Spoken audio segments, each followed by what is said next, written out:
Bentrovati con Sveglia Trieste, buongiorno a tutti. Oggi venerdì 19 maggio, questa mattina saremo in compagnia di Corrado Tremul, consigliere comunale di Fratelli d'Italia, Alessandra Ricchetti, consigliera comunale del Movimento 5 Stelle, dalle 7:30 alle 9, dalle 9 alle 10 invece saremo in compagnia dell'ex assessore al turismo del Comune di Trieste, Maurizio Bucci, con il quale parleremo di crociere e turismo, l'impatto che hanno per la città, il piano di nuovo disegno della viabilità sulle rive, dei posteggi e tutto ciò che ci gira attorno. Pagina meteo, prima di cominciare la rassegna stampa. Una zona depressionaria persiste sul Mediterraneo centro-occidentale, favorendo l'afflusso sulla regione di correnti da sud o sud-est in quota e di bora nei bassi strati. Nella giornata di sabato il flusso da sud-est in quota sarà un po' più umido. Per oggi, venerdì 19, su pianure e costa, cielo in genere variabile, sulla zona montana variabile o nuvoloso con possibili deboli piogge o qualche locale rovescio nelle ore pomeridiane. Non si esclude qualche debole e breve pioggia in alcune località della fascia pedemontana, su pianura e costa sofferà bora moderata, a tratti sostenuta sulla zona di Trieste. Temperature minime 13-15 gradi, massime 19-21 gradi centigradi. Per domani, sabato 20, cielo in prevalenza nuvoloso, ma con possibili schiarite temporanee su pianura e costa. Nel pomeriggio sarà possibile qualche pioggia sparsa, in genere debole o moderata, e più probabile in montagna e verso ovest. Non sono esclusi locali rovesci, soffierà bora moderata in pianura e sulla costa, anche sostenuta sulle zone orientali e a Trieste. Temperature minime previste 15-17 gradi, massime 21-23 gradi centigradi. Andiamo a vedere il piccolo di oggi, i titoli della prima pagina che si dividono fra i danni dell'Emilia Romagna a causa del maltempo, danni per miliardi di euro, e la foto spiega bene la situazione in questa regione. E poi Varsila, tornando in Friuli Venezia Giulia, ancora a stallo, restano solo due ipotesi: il gelo delle istituzioni che dicono insostenibile i sindacati, sale la mobilitazione, il tavolo al Ministero, in pista H2 Energy e IMR Industries. Questo emerge dall'incontro di ieri con le parti sociali, la Regione, il Ministero e l'azienda, al tavolo di confronto sul futuro del stabilimento dei Bagnoli della Rosandra. Dal Comune le graduatorie di Ricrestate sono sbagliate, andranno rifatte, e ieri è stata pubblicata una prima graduatoria, salvo poi essere stata annullata, e quindi mandato un messaggio via mail di non tener conto delle graduatorie poco prima pubblicate. Sferzata sui musei e balle sulla fiera, la mail è sfuggita all'assessore Rossi, il caso raccontato da Giovanni Tomasina, pagina 23 del piccolo. Restiamo in ambito locale. 70 anni fa l'arrivo a Trieste del Pinguino diventò una star. La storia del pinguino Marco, pagina 25, poi ritrova la vista dopo, a 102 anni a operarla il professore dell'Università degli Studi di Trieste. Ancora l'etica minima della carità e la Baia di Sistiana che riapre la caravella. Difatti la Baia di Sistiana si prepara alla stagione estiva. Fra gli altri argomenti che esulano dal contesto territoriale, dai diamanti all'energia, al G7, la nuova stretta su Putin con il vertice dei leader delle nazioni, e poi l'autostrada, la vignetta slovena, allo studio rincari fino al 6,8% sul bollino che serve per transitare lungo le autostrade della Repubblica di Slovenia. Andiamo a pagina 2, perché il tema della regione e dell'industria della provincia di Trieste si concentra in questo momento molto su Varsila. Restano in pista soltanto due proposte e gelo al tavolo romano. Il gruppo espone l'interesse di H2 Energy e IMR Industries. Investimenti massimi di 20 milioni, conservazione parziale dei posti di lavoro. Le istituzioni dicono questa proposta al momento la riteniamo insostenibile. Qui l'incontro al tavolo del Ministero e le voci di chi vi ha preso parte. La bocciatura, Massimiliano Fedriga, la Regione ritiene le proposte presentate da Varsila insoddisfacenti, il tavolo rimane quindi aperto finché non perverrà una proposta seria di reindustrializzazione che offra adeguate garanzie alle maestranze e che valorizzi la strategicità del sito. Poi Fausta Bergamotto, la prosecuzione, dice: oggi ci aspettavamo risposte solide che tenessero presente anche gli interessi del Paese, non è stato così. Le due proposte presentate non sono sostenibili dal punto di vista economico e occupazionale. Così la sottosegretaria al Ministero delle Imprese e del Made in Italy, Fausta Bergamotto, che ha presieduto il tavolo di crisi per Wärtsilä Italia. Non ci sono né Mitsubishi né Rheinmetall, si ritirano anche gli austriaci di Christoph Group. La sottosegretaria dice forte delusione, anche il governatore c'è inadempienza sugli accordi presi. Sindacati, sarà un lunedì di protesta, sciopero e assemblea davanti ai cancelli. FIM, FIOM e UILM riaccendono la mobilitazione, dall'azienda un atteggiamento irresponsabile, ora un impegno diretto con Roma. Agrusti di Confindustria Alto Adriatico, molti dubbi sulla validità industriale delle ipotesi portate. Poi ci sono altre dichiarazioni dal mondo politico. Walter Rizzetto, molto deluso, si dice il deputato di Fratelli d'Italia e presidente della Commissione Lavoro alla Camera. Non arretreremo sulla difesa dei posti di lavoro e della reindustrializzazione del sito triestino, prosegue. Di proposte deboli e di scarsa lungimiranza, segno che il gruppo è inadempiente rispetto agli impegni assunti, dice la deputata triestina di Fratelli d'Italia Nicole Matteoni. E dignità dei lavoratori e centralità strategica nazionale dello stabilimento non devono essere messi in discussione, aggiunge dunque Matteoni. Le due proposte portate al tavolo sono debolissime e non abbiamo capito perché non ci sia più l'investitore che pareva offrire maggiore solidità. L'iniziativa di Wärtsilä è insufficiente, è necessario un intervento del governo e delle istituzioni che non si limiti ad assistere alla trattativa fra le parti, così la deputata del Partito Democratico Deborah Serracchiani.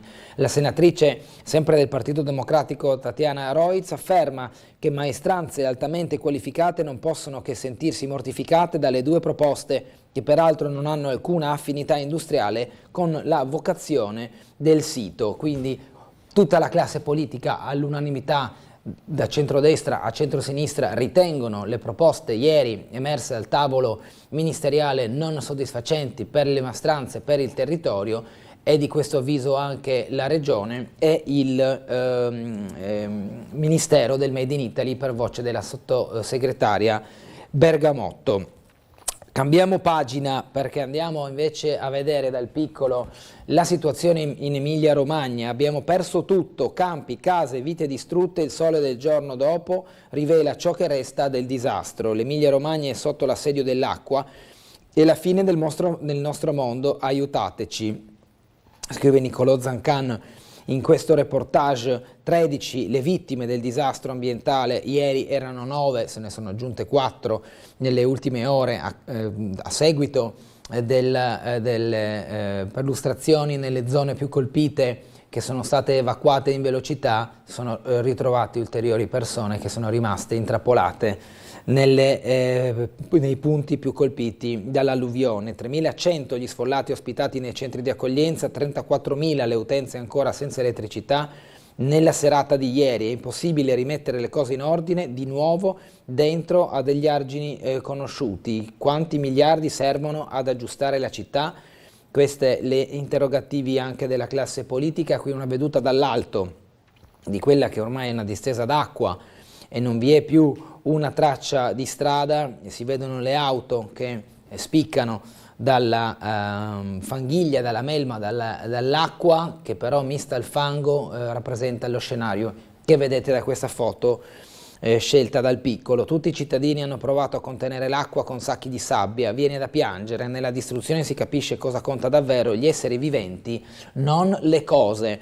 Un termine di spiritualismo più che di materialismo anche da parte di Nicola Quarnetti, ex pugile che del territorio è parte ormai integrata in quanto originario proprio di quelle zone. Gli animali da salvare dall'allevamento Benefanti di Lugo, allegato la proprietà, ha chiesto aiuto per salvare gli animali. Qui li vediamo proprio i maiali che sì, sono soliti stare in mezzo al fango ma non in mezzo a tutta questa acqua che li costringe anche a dover cercare un modo diverso per sopravvivere. Notte con gli sfollati tra bimbi e gattini nella palestra di Forlì, l'ansia di chi ha perso tutto, nessuno riesce a dormire, negli occhi c'è ancora il terrore dell'acqua che entra nelle case, che arriva dentro le auto, in mezzo alla strada a colpire dovunque le persone si sono potute rifugiare. È stato terribile, ho vissuto il terrore della traversata del Mediterraneo a bordo di un barcone, ha detto un operaio di un calzaturificio. In famiglia siamo 9, ho lasciato con l'elicottero che l'elicottero salvasse prima i bambini, dice una pensionata che poi è stata accolta nelle palestre adibite a centro di accoglienza temporaneo. L'intervista a Nello Musumeci: si ricostruisce solo per consenso e si trascura la prevenzione. Il ministro della protezione civile: è stata seguita una linea cinica e perversa, proviamo a commuoverci di fronte alle tragedie ma non impariamo la lezione. Questo è un monito anche piuttosto duro, come si dice, duro ma giusto in certi casi, proprio per andare alla radice delle problematiche che sono emerse, quindi una prevenzione e una manutenzione che potesse alleggerire la situazione urbana a seguito della fiumana d'acqua che ha messo in difficoltà buona parte della regione. Viviamo in un territorio a rischio e il processo di tropicalizzazione ha raggiunto anche l'Italia. Le ultime alluvioni nella cartina dell'Italia in Emilia-Romagna, con anche le vittime che sono registrate, le città colpite: Bologna, Imola, Faenza, Ravenna, Forlì, Cesena, Senigallia, anche Ischia, andando però più a sud in un'altra regione. Ora vediamo anche in questa cartina dell'Italia, proprio nella zona della Campania, ci sono nuvole con pioggia che si stanno spostando verso il centro-sud, a rischio anche di ulteriori zone della città. Emergenza clima, il silenzio del boss, in 50.000 a Ferrara, nel fango per il concerto delle polemiche. Bruce Springsteen canta per 3 ore ma non dice nulla sulla tragedia dell'alluvione. Qui il reportage che mescola il pubblico spettacolo e ciò che sta accadendo in regione, tra il pubblico anche alcuni VIP come Roberto Baggio e Checco Zalone. E qui c'è il racconto della giornata anche di concerto. I volontari regionali salvano 2 anziani isolati dalle frane. La protezione civile del Friuli Venezia Giulia ha raggiunto a piedi i coniugi che sono stati imbragati e caricati sull'elicottero dell'esercito. C'è una parte di Friuli Venezia Giulia, come c'è anche di tante altre regioni, in Emilia Romagna per dare una mano, per fornire braccia, strumenti e buona volontà al fine di aiutare le persone rimaste vittima dell'alluvione, ma anche per sistemare ciò che è possibile rimettere a posto in questo momento di conta dei danni. Pagina della guerra, l'invasione dell'Ucraina, G7 stretta su Putin, via al vertice dei grandi a Hiroshima in Giappone, dai diamanti al mercato energetico, sul tavolo ci sono le nuove misure per dare la spallata finale al sistema economico russo. Meloni incontra Kishida: basta dipendere dalla Cina, dobbiamo affrancarci su tecnologia verde e digitale. Incontro bilaterale tra la premier e il padrone di casa giapponese prima del vertice proprio del G7. La Slovenia valuta il rincaro della vignetta, ipotizzato un aumento del 6,8% sui prezzi da varare prima dell'estate. La richiesta della società autostradale al Ministero, l'ultimo ritocco tariffario risale al 2013. La DARS punta all'incremento a partire dal 15 giugno o dall'inizio di luglio. Nella stessa pagina, vittime del comunismo, il governo Golob cancella la giornata per il ricordo. L'esecutivo di Lubiana elimina la data introdotta l'anno scorso degli ANSA, mancati dibattito e coinvolgimento di storici, esplode ed era inevitabile la polemica. Ci spostiamo ora al collegamento con la sala operativa della Polizia Locale per l'aggiornamento sulla mattinata e la proiezione di quella che è la giornata di oggi, qualora dovessero esserci già in agenda alcuni appuntamenti. Buongiorno all'ispettore capo Schillani. Sì, buongiorno a lei e a tutti i telespettatori. Prego. Sì, allora iniziamo dalla notte dicendo che è trascorsa con interventi di routine, nulla da segnalare. Il vento è ancora in atto, anche se non di forte intensità, però sta creando ancora problemi, in quanto la via Cabotto è ancora chiusa tra via Pigafetta e la via Herrera per problemi appunto della caduta rami e delle verifiche sulle alberature laterali della carreggiata. Inoltre ieri è stata chiusa la bretella di largo Città di Santos, la bretella appunto che dal largo stesso va fino a Piazza Duca degli Abruzzi. Ci sono i divieti in atto, le deviazioni e comunque consentito l'accesso sia per i pullman che vanno nella zona di parcheggio nell'area portuale, sia per quanto riguarda le zone di parcheggio del Molo Quarto. Invece le zone di parcheggio delle rive attorno alla stazione marittima per la presenza delle navi da crociera sono chiuse e interdette la sosta fino a domenica. Inoltre è stata interdetta la sosta nella zona di Riva Ottaviano Augusto, fronte all'ex mercato, e di Piazza Giotti in altre varie parti della città, in quanto ci sono delle riprese cinematografiche in città, quindi fare attenzione ai divieti mobili posti in varie zone della città. Per quanto riguarda l'altipiano è stata riaperta la GVT, questa notte è stata chiusa, quindi transito regolare. Inoltre nella località Basovizza, in via Gruden, la strada che porta verso il confine di Lipizza, c'è un restringimento di carreggiata per dei lavori urgenti, senso unico alternato regolato da semaforo movieri a seconda delle esigenze del cantiere. Per quanto riguarda il pomeriggio non ci sono manifestazioni, invece questa sera si avrà una processione religiosa nel rione di Valmaura. Questa manifestazione appunto religiosa inizierà da Piazza dei Giarizzoli intorno alle ore 20 e interesserà la Saravica dell'Istria. Saremo sul posto naturalmente per le deviazioni, ci saranno delle brevi interruzioni alla viabilità in zona. Altre cose particolari non ci sono, adesso il traffico è scorrevole, vista l'ora andrà via via aumentando, ma non prevediamo dei picchi molto intensi. Con questo restituirei la linea. Grazie l'ispettore Schillani, buona giornata, buon lavoro. Grazie anche a lei e a tutti i telespettatori. Ancora dal piccolo scuola, i presidi a confronto a Trieste, incontro organizzato dall'Associazione dei dirigenti scolastici, in regione a settembre 1500 studenti in meno, sistema da rimodulare, puntiamo a migliorare ancora la qualità. Beltrame dice nuovi ruoli di figure strutturali per gli insegnanti in eccesso, torna cantine aperte e festeggia i 30 anni con un giorno in più, presentata l'edizione 2023 della manifestazione. Del 27 al 29 maggio 78 realtà in tutto il territorio regionale apriranno le porte ai visitatori. La pagina seguente, una storia di sanità, la vittoria di Emanuela, ritrovata la vista a 102 anni grazie all'intervento del professore dell'Università degli Studi di Trieste. Napoli, la paziente è stata operata alla cataratta da Vincenzo Orfeo, docente a Trieste, procedura complicata ma riuscita con successo. Qui la foto al termine dell'operazione fra la donna e il medico, lo specialista che l'ha operata. Economia, Poste, 350 assunzioni nel 2022 dai portalettere ai consulenti, si cercano non solo operatori di sportello ma anche esperti in digitale e promotori finanziari. In Friuli, Venezia e Giulia sono operativi 351 uffici, 32 di questi a Trieste. Leggiamo accanto un'altra notizia, SHAR in area Science, i laboratori che studiano gli alimenti gluten free, oggi e domani un simposio per i 20 anni. Nella stessa pagina, economia dello spazio, il Friuli Venezia Giulia protagonista, si chiude l'evento a Venezia con 1700 presenze, si è conclusa la prima edizione di Space Meeting Veneto, l'evento internazionale promosso dalla Regione Veneto e dalla rete innovativa regionale AIR, Aerospace Innovation and Research, che ha riunito a Venezia i principali operatori globali dell'economia dello spazio e dei settori tecnologici emergenti per discutere degli ultimi sviluppi nel mondo delle applicazioni satellitari, tecnologiche e anche tecnologie innovative, supply chain e investimenti. Questi i numeri conclusivi, 1700 presenze, tra cui partecipanti 200 studenti, 2300 incontri B2B organizzati, 122 aziende del settore provenienti da 15 paesi diversi, tutto settore aerospaziale, 110 buyer italiani e internazionali, 25 start-up europee, 150 relatori e 15 round table. Presente anche lo stand delle imprese del settore del Friuli Venezia Giulia.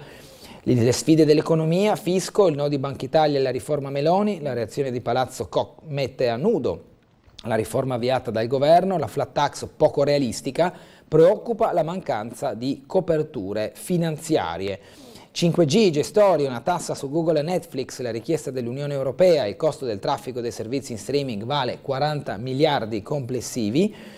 Pieraldo Rovati scrive per il piccolo la carità interpretativa che ci manca, spunti di riflessione in questo articolo. Nella sezione della cronaca di Trieste, ricrestate, graduatorie sbagliate da rifare, prima la comunicazione sull'esito delle domande per bimbi e ragazzi, poi l'ALT, le famiglie protestano, siamo in difficoltà. Di questo su questo ci siamo occupati anche noi di Tele4 ieri nel servizio che è andato in onda nel telegiornale serale a cura di Marco Stabile, perché su ricreatori, ricrestate e centri estivi sono tante le famiglie interessate che hanno ricevuto la mail in oggetto. Vediamo.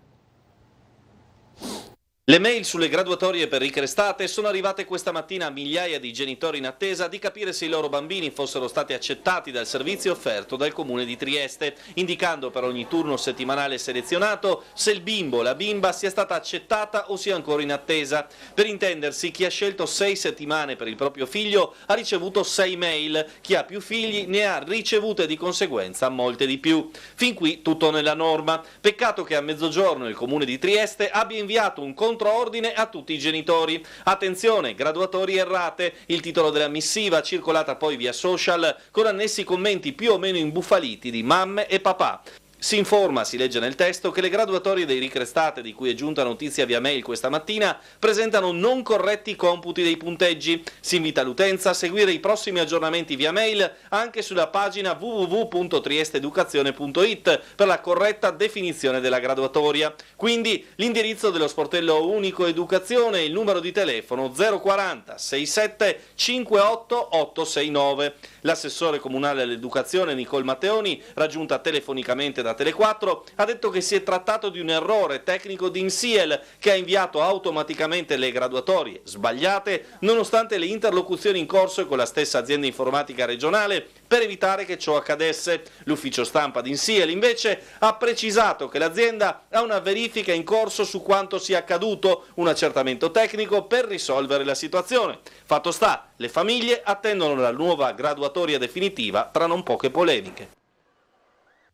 Ancora dal piccolo, programmi e investimenti per il vertice. Per una Triestina stabilmente ad alti livelli servono una proprietà appassionata, capacità di pianificare e unità di intenti. La ricetta di Godeas, Costantini e Tito Rocco sul rilancio dello sport e della Triestina in particolare, dopo la chiusura di questa stagione che ha avuto un esito positivo ma soltanto negli ultimi minuti. Nella pallavolo triestina le società siano più coese. Dice invece il presidente regionale della FIPAV Michelli, ci vuole progettualità, una soluzione in stile Summer Pallanuoto Trieste sarebbe fantastica. Competenza fondamentale e si costruisca dal vivaio, dice invece l'ex giocatore della pallacanestro Trieste De Paul, contano sì i soldi ma non solo, formare atleti da portare in prima squadra è una strada, dice Alessandro De Paul, storico portacolori della Stefanel Trieste. La sferzata sui musei e i 7 anni di balle sulla fiera nella mail dell'assessore Rossi, che vediamo qui in foto al centro. La comunicazione diretta al segretario generale Lorenzuti è stata mandata per errore ai consiglieri comunali e agli uffici. L'appalto contestato quando pensiamo di proporre qualcosa ad Europromos perché si assuma le sue responsabilità. Il delegato di giunta capita a tutti di sbagliare un invio e rivendica i contenuti. Il sindaco di piazza non commenta questa situazione. L'opposizione su Montebello subito un consiglio straordinario, la minoranza chiede conto alla giunta dei temi oggetto della missiva. Al TIN di Punto Franco situazione grave, la terza di Adesso Trieste, ora ci dicano tutta la verità. Adesso chiarezza perché il progetto include interventi di riqualificazione del rione a carico dell'acquirente, domanda il capogruppo del Partito Democratico Giovanni Barbo. Ieri è stato presentato il premio Grills per i giornalisti under 40 che rischiano sul campo, giuria presieduta da Capuozzo, fra i componenti Biloslavo, Michalessin e Botteri, Gomez, Belpietro, Semprini e Mazza. Il saluto ieri da parte del presidente Federiga. Qui un momento della conferenza dove era presente il giornalista Biloslavo, l'assessore regionale Scoccimarro, il sindaco di piazza e altri giornalisti che fanno parte del premio e della commissione. Quel 19 maggio del 53, quando dall'Europa sbarcò Marco, 70 anni fa, l'arrivo a Trieste non ancora italiana del Pinguino, che diventò subito una star. Foto d'epoca dell'acquario nella zona della ex pescheria, proprio con l'arrivo del Pinguino Marco. Ha visto tricolore, lista per Trieste e Gensinari. Viene ribadito un excursus temporale della storia della città. Poi non solo pinguini, gli altri animali celebri, l'orso Giorgio della cartiera e la leonessa Lola, sempre sul territorio. Le curiosità in mostra nella teca della sua Santa Maria del Guato, per quanto riguarda l'ultima apparizione del pinguino, da Max e Livia Zigo Zago fino a Pulcinella, andando a guardare anche agli altri animali, agli altri nomignoli. L'ex consigliere Tujak colpisce un negoziante, scoppia la rissa in strada, è successo ieri mattina all'interno della ferramenta di via Ginnastica, 16 coinvolte pure altre 2 persone, polizia e carabinieri sul posto. Le 2 versioni sono contrastanti, fra quella del commerciante e quella di Fabio Tujak. Le indagini sono però in mano alle forze dell'ordine per chiarire la dinamica dell'accaduto. Meran nella Rems Ligure, l'avvocato finalmente potrà essere curato, trasferito l'omicida dei 2 agenti, per cui è stata disposta una detenzione in una Rems, una struttura psichiatrica protetta, dove verrà seguito e curato Aleandro Meran. Andiamo avanti andando nella pagina di Sistiana, Caravella, ex cantiere Castelreggio, la baia di Sistiana riparte a pieni giri. Già oggi aprono le spiagge del parco e cresce l'attesa per l'inaugurazione del Club Base il 27 di maggio per la stagione balneare nello storico stabilimento. L'avvio è previsto il 1° di giugno. Enogastronomia e storia sul percorso di Cohisce ritorna la marcia internazionale, a Muggia, Callinfiore, iscrizioni al via per la prima edizione, e poi con l'acquedotto del Carso SPA cresce l'utile e calano gli sprechi. Buoni risultati per la compartecipata che gestisce il servizio idrico, premiata anche la qualità dell'acqua, in arrivo ulteriori investimenti. Giuslavoristi a convegno al TCC, qui una foto di 2 dei protagonisti. Il caffè San Marco con il regista Salvatore si trasforma intanto in un set, e non è l'unico. In città ci sono diversi punti dove si stanno girando le riprese di alcuni film che poi si vedranno al cinema o nelle piattaforme. A Sgognico, cori in piazza e festa con gli alunni per la ricorrenza, con il 78esimo della Liberazione, che ha organizzato nel piazzale del municipio una cerimonia alla quale sono intervenuti il sindaco Crovatin, Jadran Vecchiet, pubblicista e consigliere della circoscrizione Altipiano Est, gli alunni delle elementari e numerosi altri residenti. La cultura, i fantasmi di New York, la mia guida a perdersi assieme a Paul Auster, il fotografo Euro Rotelli, parla del suo diario di viaggio dentro la città che non dorme mai, redatto assieme allo scrittore della trilogia. Lunedì la presentazione al San Marco di Trieste. Ancora titoli in questo caso sportivi. Unione, Paganini il più utilizzato tra i nuovi arrivi, spicca Germano, la classifica dei minutaggi rispecchia l'andamento di una stagione spezzata in 2 tronconi.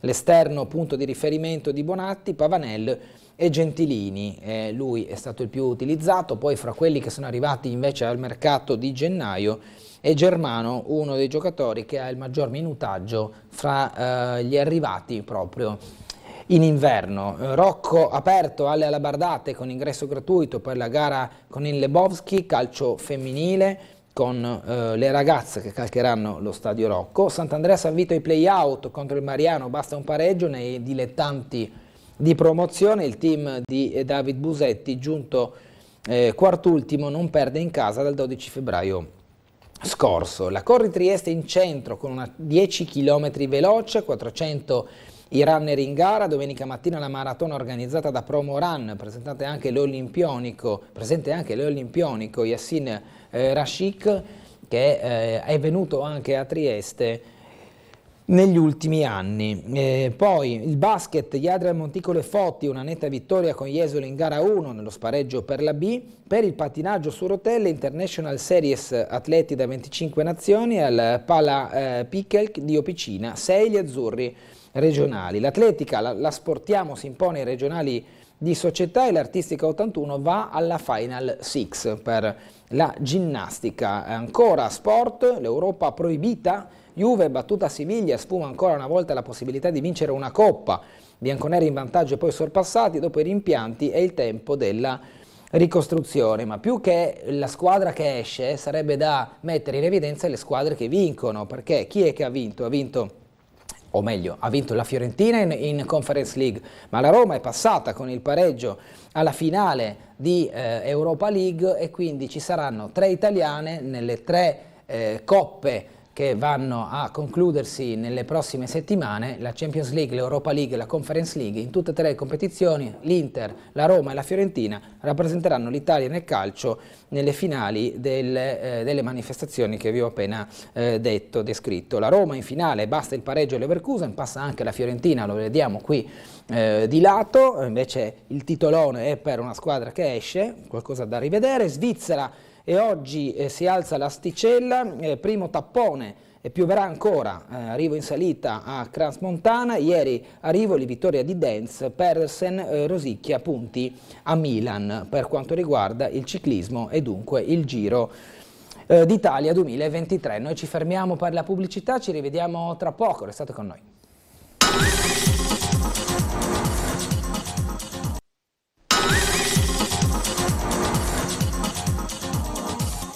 Ben ritrovati con Sveglia Trieste, buongiorno di nuovo a tutti, buongiorno ad Alessandra Ricchetti, consigliera comunale del Movimento 5 Stelle, ben trovata. Buongiorno, ben svegliati. Ben ritrovato a Corrado Tremul, consigliere comunale di Fratelli d'Italia. Buongiorno. Grazie, Corrado. buongiorno a voi tutti, agli telespettatori. Posso solo prendere, se mi lascia solo un attimo, solidarietà a questa povera gente in Emilia Romagna per quanto sta accadendo, perché obiettivamente filmati ne ho visti tanti e vedere in questo caso le persone inermi che si trovano da un momento all'altro a perdere praticamente, non dico tutto, ma quasi. La casa, certo. Attività, anche persone. Deve essere una cosa micidiale, cari, e in più, e poi mi taccio la parola al gentil sesso, anche alle famiglie di queste certo. che sono stati dei morti. E credo che nel 2023 io predico da una vita, anche per stupido tombin intasato, che le manutenzioni preventive non si può attendere ogni volta in questo paese che succeda qualcosa per poi ponersi delle domande o trovare le ipotetiche soluzioni che in questo caso erano note. E va ben così, ecco, chiudo più che condivisibile questa solidarietà espressa dal consigliere Tremul, e anche se serve qualcosa e anche un po' lo spunto alla prevenzione, all'agir prima. Ricchetti, credo che anche da parte sua ci sia assolutamente questo sì. messaggio. Secondo me va avviato. Allora, a parte che la situazione sono drammatiche e quindi non vado, anche ieri qualcuno mi chiedeva ma cosa si può fare, perché c'è solidarietà, però c'è anche paura, perché c'è la consapevolezza che eventi diciamo importanti nel clima ormai non sono più una straordinarietà, stanno diventando troppo purtroppo più che frequenti la normalità, cioè sappiamo che ormai la possibilità che avvengano è molto alta. Sì. E quindi dobbiamo fare assolutamente con una certa lungimiranza, ormai non è più lungimiranza, siamo comunque secondo me in ritardo. Quello che vedo è in generale da parte di tante realtà, di tanti comuni, che non c'è ancora una presa reale d'atto di come si possa fare prevenzione, perché sono d'accordo, va sicuramente fatta la pulizia della caditoia, sono d'accordo. Ho posto un esempio banale per far capire le difficoltà che abbiamo noi anche in comune su certe cose. Però per esempio c'è da ripensare tutta la portata il convogliamento delle acque meteoriche, no? Dove va quest'acqua? Quando abbiamo cementificato tanto, specialmente a Trieste, e quindi la velocità dell'acqua che si raccoglie per una pioggia è notevole. Sappiamo che l'acqua comporta anche acqua alta in centro città. Io ringrazio che l'assessore Bertoli abbia accolto come raccomandazione quella che era stata la mia sollecitazione per fare uno studio. La mia andava nella direzione di facciamo uno studio dei danni che l'acqua salmastra sta provocando sugli edifici storici.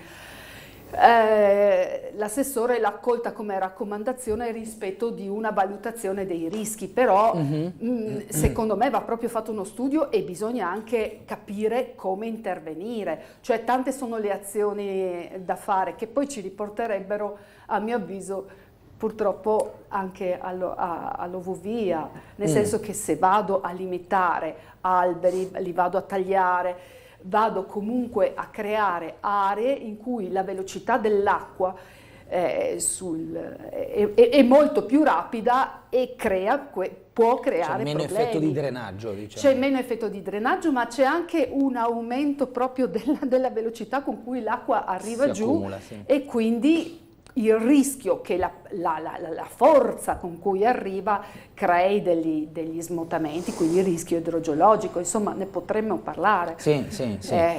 L'esempio dell'Emilia Romagna è purtroppo, drammatico. Non è neanche, è l'ultimo ma non è l'unico di questo periodo. In questo territorio, diciamo ampliandolo alla regione, abbiamo subito la tempesta Vaia, che probabilmente qualcosa anche ha insegnato al nostro tessuto regionale, a chi vive e ha vissuto quella catastrofe ambientale, e da lì è ripartito per quelle buone pratiche di cui diceva Corrado Tremul, per evitare che un domani ci si ritrovi punto e a capo. Poi è sempre un insegnamento che arriva dopo, perché diciamo, la situazione ti insegna come agire. La prevenzione è più difficile perché ti muovi, non dico alla cieca, perché hai sempre dei precedenti o degli storici, però ti muovi, come dire, con blandezza. Sì, il problema è ora di finirla in questo paese, di parlare. Io sono uno per il fare. No? Là, per esempio, c'era già uno studio per le casse d'espansione, no? Okay? Che coinvolgono l'acqua in determinate situazioni particolari.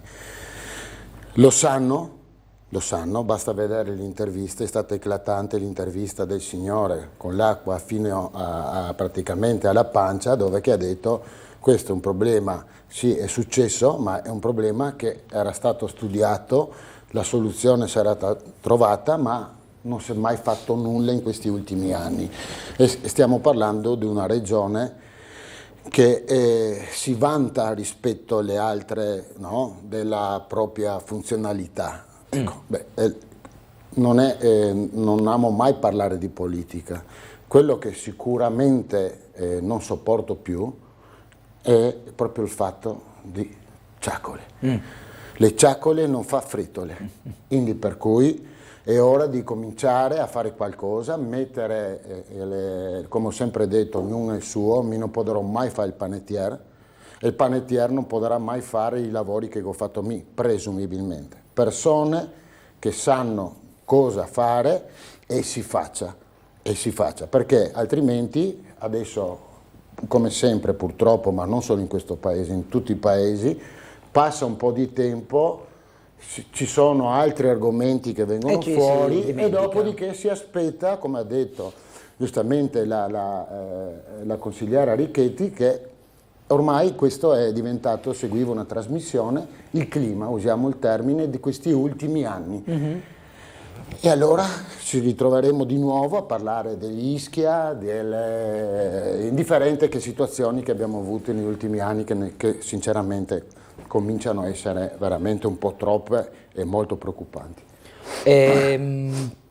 A Trieste, visto che solitamente quando si parla di tanta acqua c'è il rischio, come diceva lei, dell'acqua alta e del fatto che certe zone della città non assorbono proprio, quindi si creano allagamenti fondamentalmente. A seguito anche di quanto sta accadendo purtroppo in Emilia Romagna, c'è quella sensibilità maggiore nel voler spingere su, io non dico un intervento, perché magari non è necessario, ma almeno un controllo di quelle che sono le situazioni più critiche? Allora, noi... c'è uno spunto da parte della politica in questo? Qualcosa è stato fatto, quel sblocco, scusa, delle acque, c'era l'uscita, no? C'è l'uscita che porta al mare, era molto costruita, c'è stata una revisione del canale. Qualcosa, si deve fare di più. Okay. Assolutamente, e anche perché bisogna tener conto che peraltro anche nella costruzione delle nuove opere, nel senso che sappiamo dai dati che sono derivati dal Ministero che Trieste sarà soggetta all'innalzamento del mare. Cosa significa? Vuol dire che alcune aree del centro cittadino subiranno la penetrazione, e anche Muia, sì, seguiranno la penetrazione del mare stesso. Ora, in quelle aree tu devi cominciare a costruire pensando che lì ci sarà l'acqua, non puoi cominciare a dire chi se ne importa, continuiamo con un'arroganza di fatto, che è l'arroganza dell'uomo che non si preoccupa come dire, delle forze della natura, ecco. E quindi sì, vanno fatti dei piani che siano diversi, addirittura Maria Teresa aveva fatto i magazzini a 1 metro d'altezza, quindi con una certa lungimiranza. Però adesso tutte le opere vanno protette. Mi domando come mai continuiamo a però citare questi avvenimenti di acqua alta a Trieste come eventi eccezionali. No, dobbiamo prepararci anche in questo, dobbiamo eventualmente recuperare il piano di tutta appunto il convogliamento delle acque meteoriche e la protezione anche dei nostri edifici. Prevenire è meglio che curare. Non solo prevenire, a me risulta, perché me l'hanno detto in tanti commercianti, che l'acqua nel centro cittadino quando piove risale dai muri stessi. E questo è gravissimo, perché visto che è acqua con presenza di sale e di mare, tutti che hanno un minimo di conoscenza nell'ambito dell'edilizia sanno che questa tende a corrodere a sciogliere praticamente le malte, rendendo a rischio tutti gli edifici. Quindi iniziamo da uno studio da lì e continuerò a battermi su questo perché... Ma quello mi troverà assolutamente favorevole, basti pensare, la tanto criticata all'epoca, no? Poi si può discutere sulla costruzione, sui costi, però Venezia quella volta, no? Con le barriere, no? Con il cosiddetto Mose, che già quella volta i pareri erano molto contrastanti, soprattutto sui costi e poi anche quando è partita, però oggettivamente questo problema qua, io ho detto Muia, che insomma sono nato a Muia, oggettivamente, ma anche le bombe d'acqua erano cose che, per esempio, io insomma ho qualche anno, la pioggia veniva, d'accordo, durava, d'accordo, ma la bomba d'acqua fa degli effetti devastanti, partendo dal tombino stupido, come ho detto prima, fa degli effetti devastanti. E allora, come ho detto prima, è ora di finire di parlare, si cerca di mettere in campo con delle persone, ripeto, che hanno un'istruzione, hanno delle specifiche competenze, e finito, chiuso, si faccia e basta, perché non è che tra 10 anni andremo meglio. Io credo che tra 10 anni la situazione climatica credo che sarà differente, credo. Oggettivamente, poi non sono un esperto, ma così però insomma... mi viene da dire, perdonami, cioè, l'ho sentito adesso 2 o 3 volte da te e so che ci credi, però mi viene da dire, cioè, ci sono 7 anni di continuum di piazza.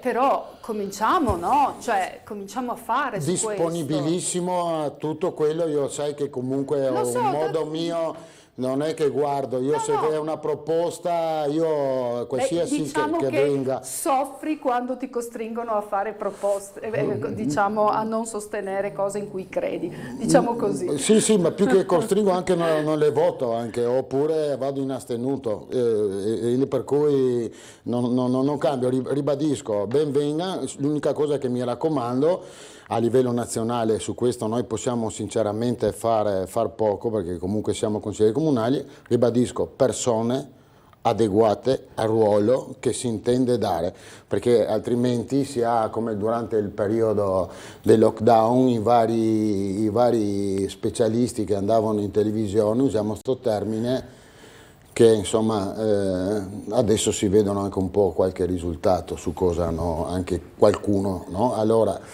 specialisti e fare. E io sono disponibile, se la Richetti fa una mozione o trova, è indifferente, io ci sono. Naturalmente sono Tremul Corrado, non è che mi adeguo, ti ho detto già l'altra volta, io prima rispondo ai cittadini e dopo se risponderò al partito, se.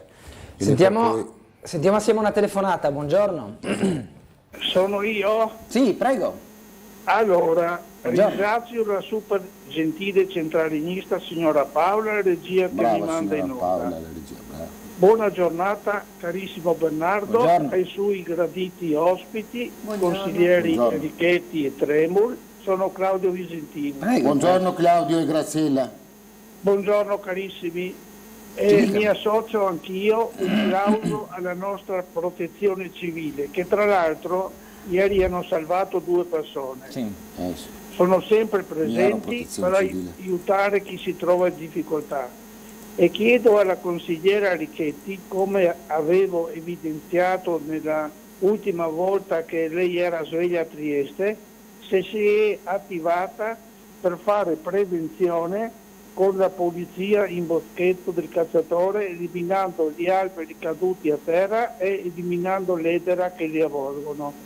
A Corrado chiedo cosa ne pensa lui dell'unione con la salvezza ottenuta all'ultimo secondo e soprattutto le prospettive che lui vede, ma anche la copertura della linea del bus a Borgo Alta che manca. Grazie per le risposte carissimi e buon lavoro, grazie Tele4. Grazie a lei.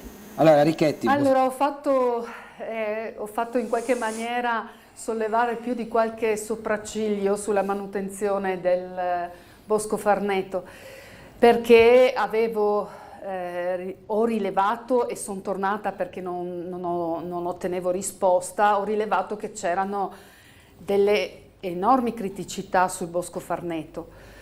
Cosa è successo? Faccio alcuni esempi.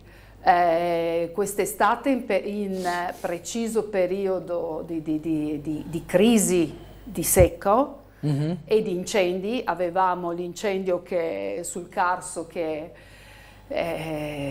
rovinava e che metteva in ginocchio anche le realtà di quelle aree. Bosco Farneto era pieno di sterpaglie tagliate da una ditta commissionata dal comune di Trieste, ed erano rimaste lì. Sono rimaste lì fino a quando non sono arrivate le piogge. Immediatamente sollecitato perché Basta poco per... No? io ho detto lì ci vuole anche semplicemente chi si diverte per vedere cosa succede, e di fatto, fra l'altro, in quella settimana c'è stato un incendio nel Farneto. Quindi avevo rilevato che peraltro tutte le piante che erano state piantumate erano morte. 150 piante, ne saranno rimaste, ma proprio ad essere ottimisti, una trentina, quarantina. E quindi sono particolarmente sensibile e attenta. Perché dico che ho fatto sollevare qualche sopracciglio? Perché mi è stato fatto notare che stavo attaccando la parte operativa e quindi tecnica del comune. Io ritengo che sia mio dovere segnalare quando ci sono dei rischi, e penso che condividiamo assolutamente la linea. Poi se qualcuno sbaglia, secondo me è corretto riconoscere quando ci sono delle persone molto capaci e attente che lavorano, ma va anche riconosciuto dove le cose non funzionano, non perché necessariamente io devo mettere in croce la persona che ha sbagliato, almeno che non si dimostri che è stato fatto in maniera non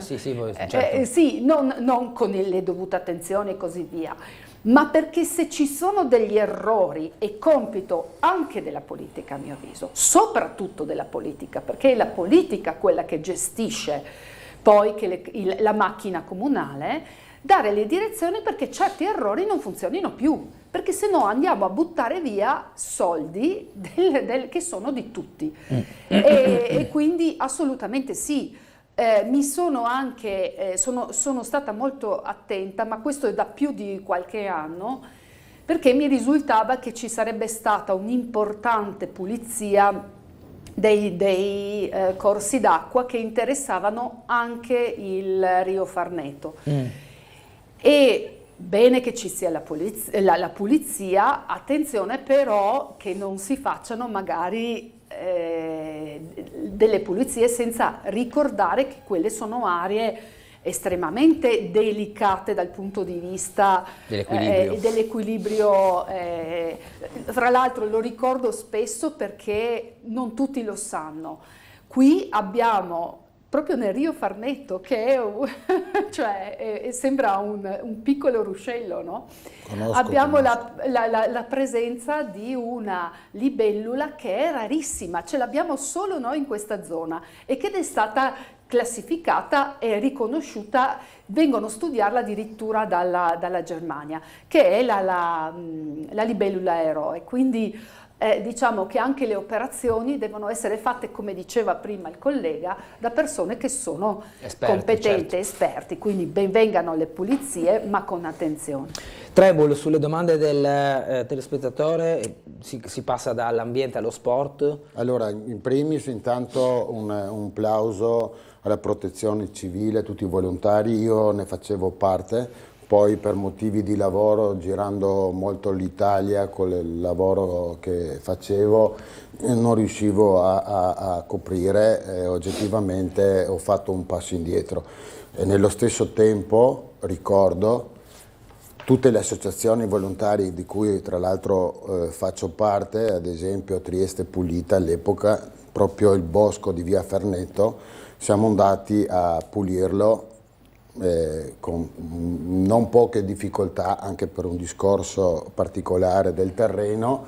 Siamo andati, vanno ringraziate anche le associazioni volontari, SOS Carso ad esempio, ma ce ne sono veramente tante che si occupano, vanno a ripulire, siamo andati a ripulire anche a Borgo San Sergio, anche come circoscrizione, no? Abbiamo fatto delle iniziative, e per cui è chiaro che concordo anche con la collega Ricchetti che è quello che un po' si parlava prima, in questo caso prevenire è meglio che curare. Poi ci sono dei lavori che mi lasciano un po' perplessi, ad esempio per chi non sa, in via Miani ho ricevuto diverse segnalazioni, poi ci passo 3-4 volte al giorno, c'è un'urgenza dello sfalcio ad esempio, e noi come comune possiamo fare ben poco perché il terreno è delle Ferrovie dello Stato. Ha cominciato a fare diatribe anni addietro col buon Sain, presidente all'epoca in 7ª circoscrizione, se la ricorderà anche la Ricchetti, poi era consigliere comunale, e ogni volta 1000 lotte, no? Allora anche quello non aiuta in certe situazioni. Per quanto riguarda l'unione mia, nostra, Bernardo, nostra, parlo in generale, e della città, abbiamo avuto fortuna, la fortuna va cercata. Vero. Io spero che non si faccia lo stesso errore dell'altro anno, un errore palesemente tecnico, perché chi ha pensato di smantellare una squadra ricomponendola con nuovi arrivi, chi ha fatto la campagna acquisti dal mio punto di vista qualcosa alla fin fine non è girato come doveva, sta di fatto sempre Forza Unione, E per quanto riguarda Borgo San Sergio, sono andato sul posto avanti, continuo, ero con dei rappresentanti dell'azienda. Il Comune ha già espresso il parere favorevole su una mia mozione, anche gli uffici. La cosa va avanti, ci bisogna avere un attimo di pazienza perché a San Giuseppe faranno dei lavori che faranno cambiare il giro del bus per lavori di Acegas, se non erro, però ho trovato apertura totale anche da parte delle aziende perché hanno capito che comunque in quella zona le persone aumentano d'età, ci sono un sacco di persone anziane e obiettivamente non c'è la copertura. Sicuramente, anzi io non posso fare i gesti non consoni in trasmissione, confido che diciamo, il problema verrà risolto, io sto sempre dietro, tanto sono nato per rompere e continuo a freezer. Può toccare ferro se vuole. Non è volgare nei confronti di nessuno. Devo toccare il braccio tuo, mi tocca spostarmi, allora non ho niente no. di ferro, c'è anche un orologio di plastica. Quindi. Allora no. Allora, dobbiamo andare in pubblicità, quindi brevissima pausa, rientro subito la telefonata che è in attesa, ci vediamo tra qualche minuto. Dacci giù.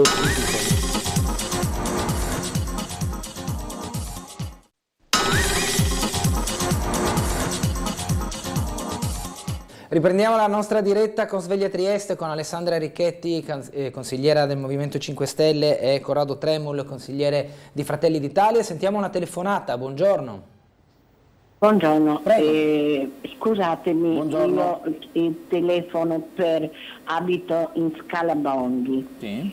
È una scalinata con dei gradini colmi di piante che naturalmente creano dei problemi a delle persone anziane come me. Sì. Ci sono i canali che sono totalmente coperti da erbe altissime, da spighe, da sporcizie e nessuno viene a far niente.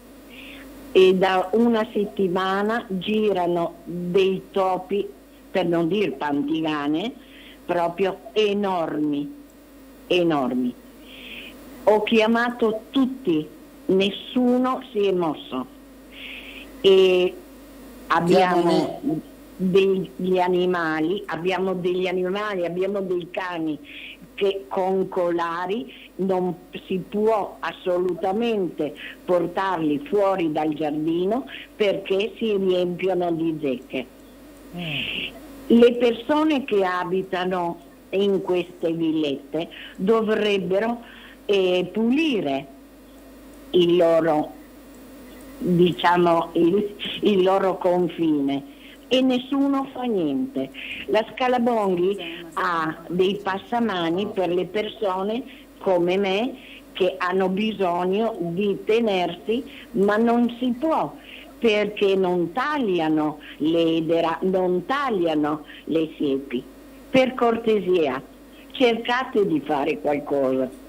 Non voglio disturbare, tutto rispetto a tutto il resto, però non si può andare avanti così.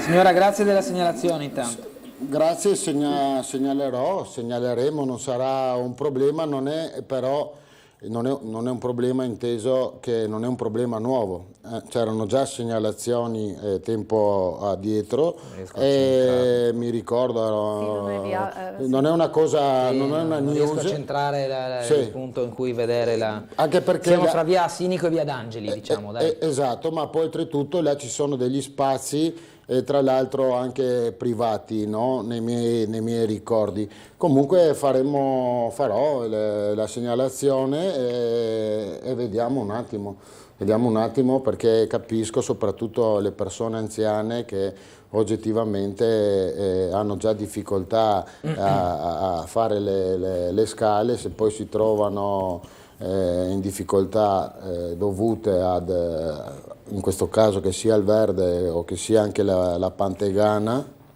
non è piacevole. Leggo un'altra mail, dunque, quando riapriranno il posteggio del Peducin? Ieri mattina non c'era neanche un posto libero, i parcheggi davanti alla stazione marittima chiusi per crocieristi, davanti al mercato chiuso per riprese cinematografiche, davanti al Peducin chiuso perché è riservato alle macchine dei crocieristi, sabato e domenica è impossibile trovare in Sacchetta un posteggio perché è pieno di camper. Vorrei sapere dove i triestini e i turisti posteggeranno le macchine, scrive Sonia. Dico a Sonia perché me ne sono occupato proprio ieri, Esatto.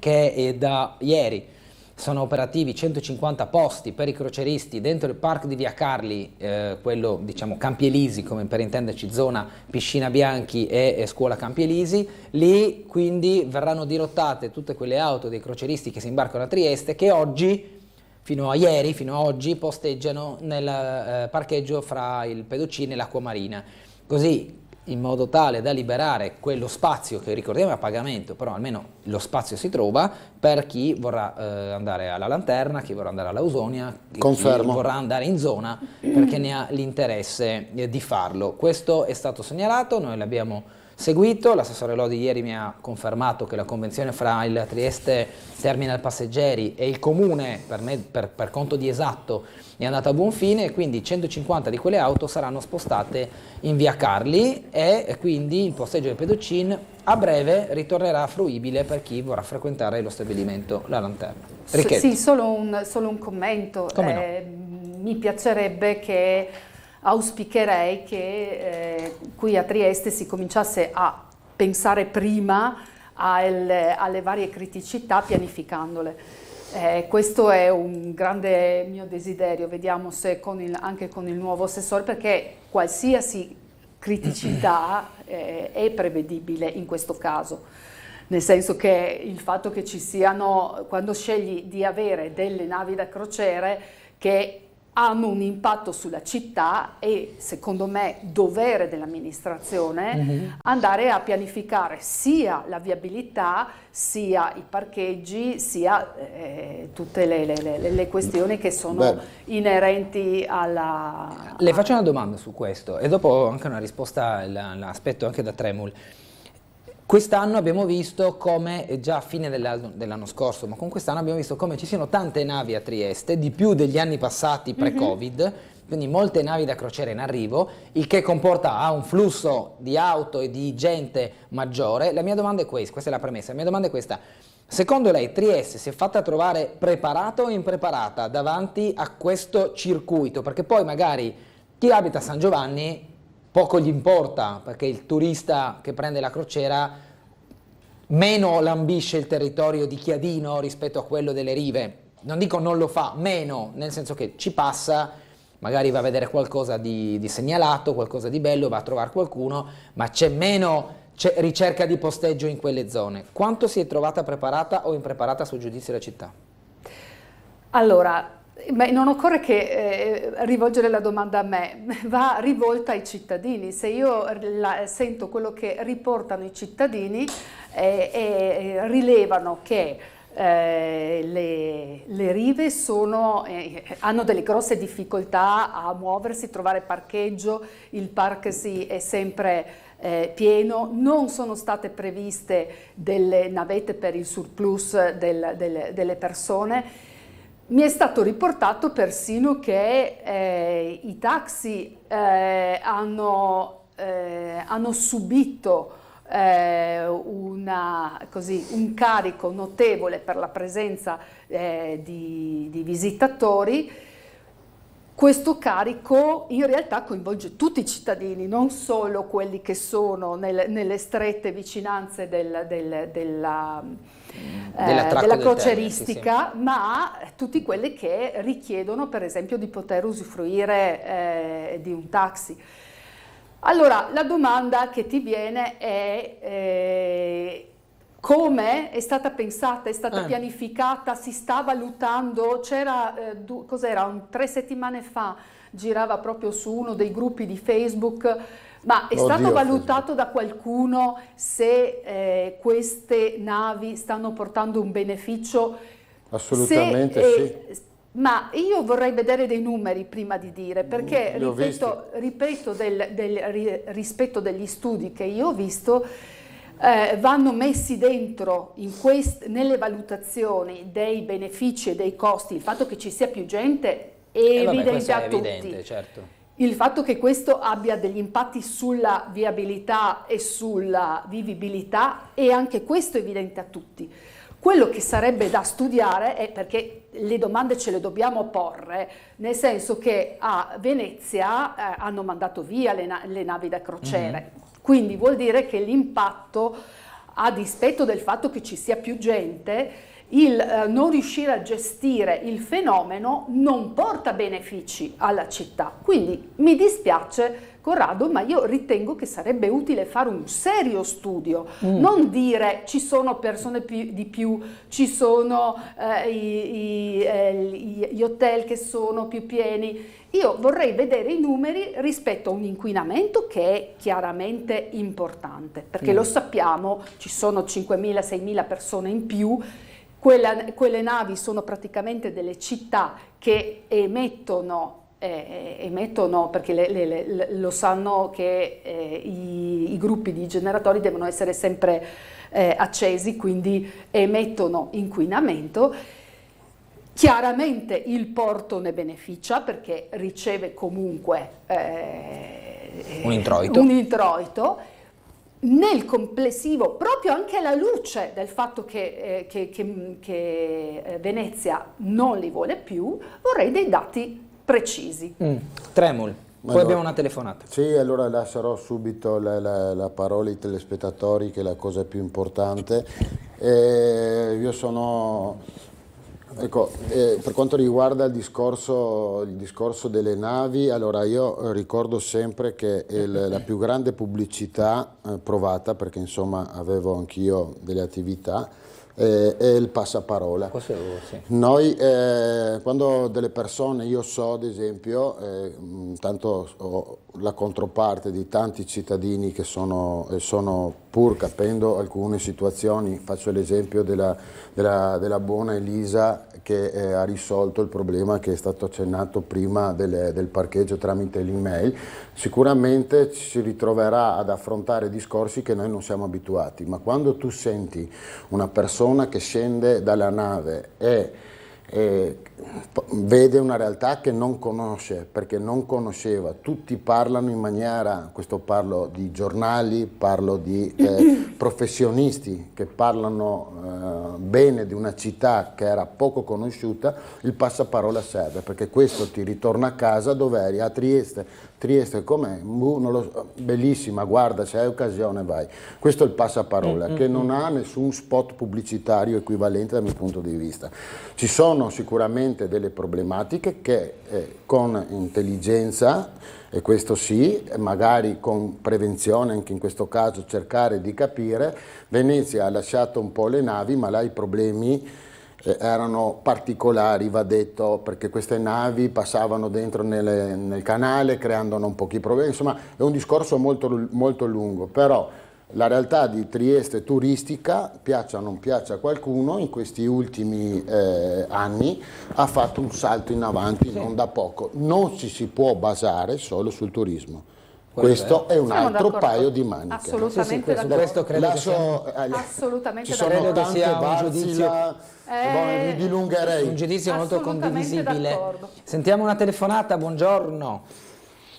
Giornata al conduttore e anche agli ospiti. Buongiorno. Il mio intervento riguarda una domanda specifica alla rappresentante del Movimento 5 Stelle, Prego. la quale prima ha parlato, si è riferita all'arroganza dell'uomo che non si preoccupa del futuro nelle sue azioni anche manutentive. E quindi specificatamente volevo chiedere qualcosa sulla normativa dell'efficientamento energetico al 110%. Leggendo le norme del decreto legge, e questo è stato appurato anche dagli specialisti, emerge una verità sconcertante. Questo si nota anche su molti interventi della RAI. Le norme del 110% non hanno previsto assolutamente l'utilizzo di materiali isolanti costituito da miscele ecologiche, per esempio calce canapa o calce lino o calce e altri prodotti equivalenti, che sono tutti materiali efficientissimi, riconosciuti nel mondo, isolanti e traspiranti, poco costosi e che possono essere riciclati all'infinito e smaltiti da chiunque senza problemi. Invece nel decreto di cui il 5 Stelle è stata promotrice si è puntato sul polistirene, che è un materiale che come ignifugo è classificato in categoria F, e che al momento dello smaltimento, che prima o dopo avverrà, creerà non pochi problemi alle nostre generazioni future. Parliamo di milioni di metri cubi di polistirene in Italia e non si sa assolutamente dove i nostri nipoti li scaricheranno quando le case verranno demolite o quando verranno rifatte i capotti. Quindi la domanda è specifica alla signora Richetti: perché i promotori del 110%, che sono i 5 Stelle, non hanno permesso di inserire nel progetto di legge questo materiale isolante ed ecologico e hanno invece preferito consentire l'uso del polistirene, che tra l'altro non traspira e anche in certe condizioni favorisce muffe e condensa. Quindi vi siete dimenticati completamente della prevenzione futura dell'ambiente.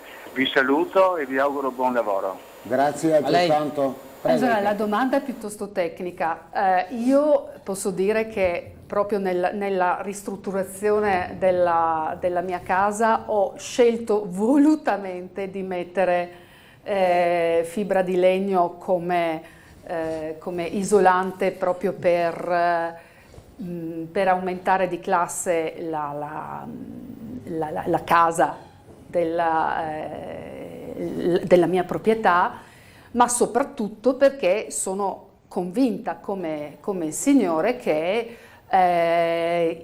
l'isolante, il polistirene o quello che è il polistirolo o tutti i materiali che sono di origine di derivati del petrolio non siano assolutamente ecologici.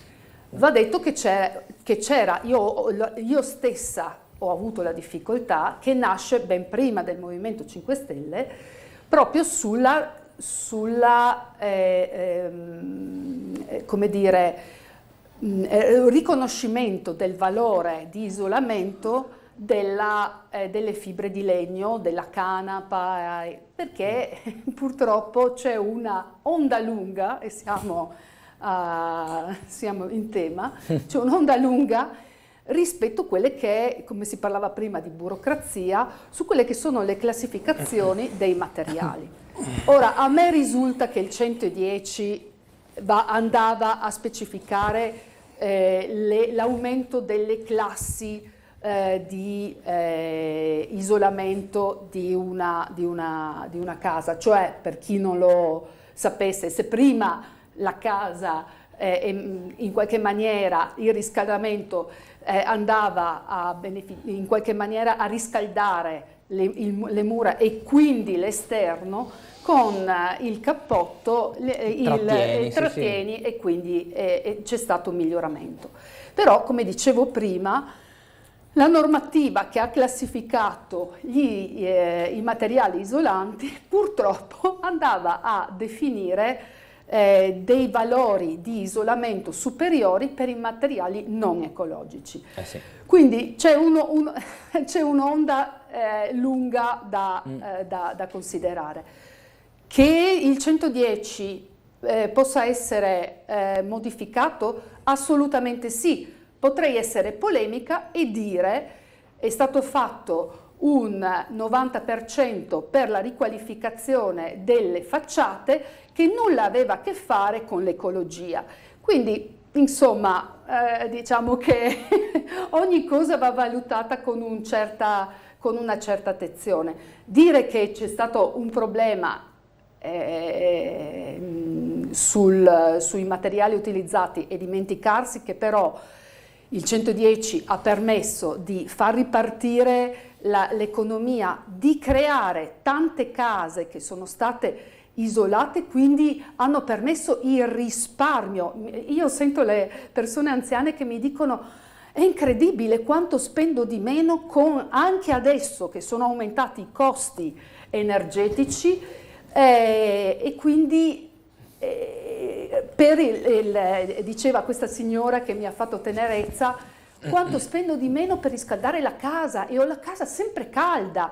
Quindi non buttiamo via il bambino con l'acqua sporca. Ecco. Io credo, Richetti, che sia poi c'è tanto giudicabile positivamente l'impatto di cui parlava lei a livello di trattenere il calore dentro gli appartamenti e quindi non sprecare e non inquinare, perché a sua volta spegni il riscaldamento perché hai la casa calda e non disperde fuori, quindi non hai bisogno di riaccendere di nuovo.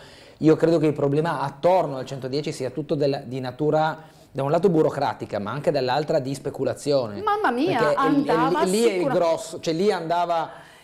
si è creata una giungla nell'edilizia in questo da un lato è ripartita ed è bene, dall'altro però ha drogato il mercato, quello è stato il vulnus. Però qualsiasi, diciamocelo, anche quello che erano stati fatti il 55%, di fatto hanno fatto lievitare i costi.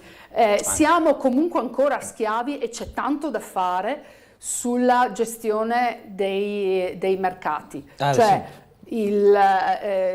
Potremmo parlare tantissimo riguardo a abbiamo scelto in passato di togliere via le licenze dei negozi. Sbagliato. E ci ritroviamo in maniera veramente allucinante. Ci troviamo ad avere rioni che sono desertificati da un punto di vista, diciamocelo, che è dovuto a questi errori. Sbagliato, Tremolo. Votavo contro in circoscrizione per ad esempio alcuni centri commerciali nella settima, condivido, non sono totalmente d'accordo sulle 101 anche perché 110 scusa, 101. La carica di 101,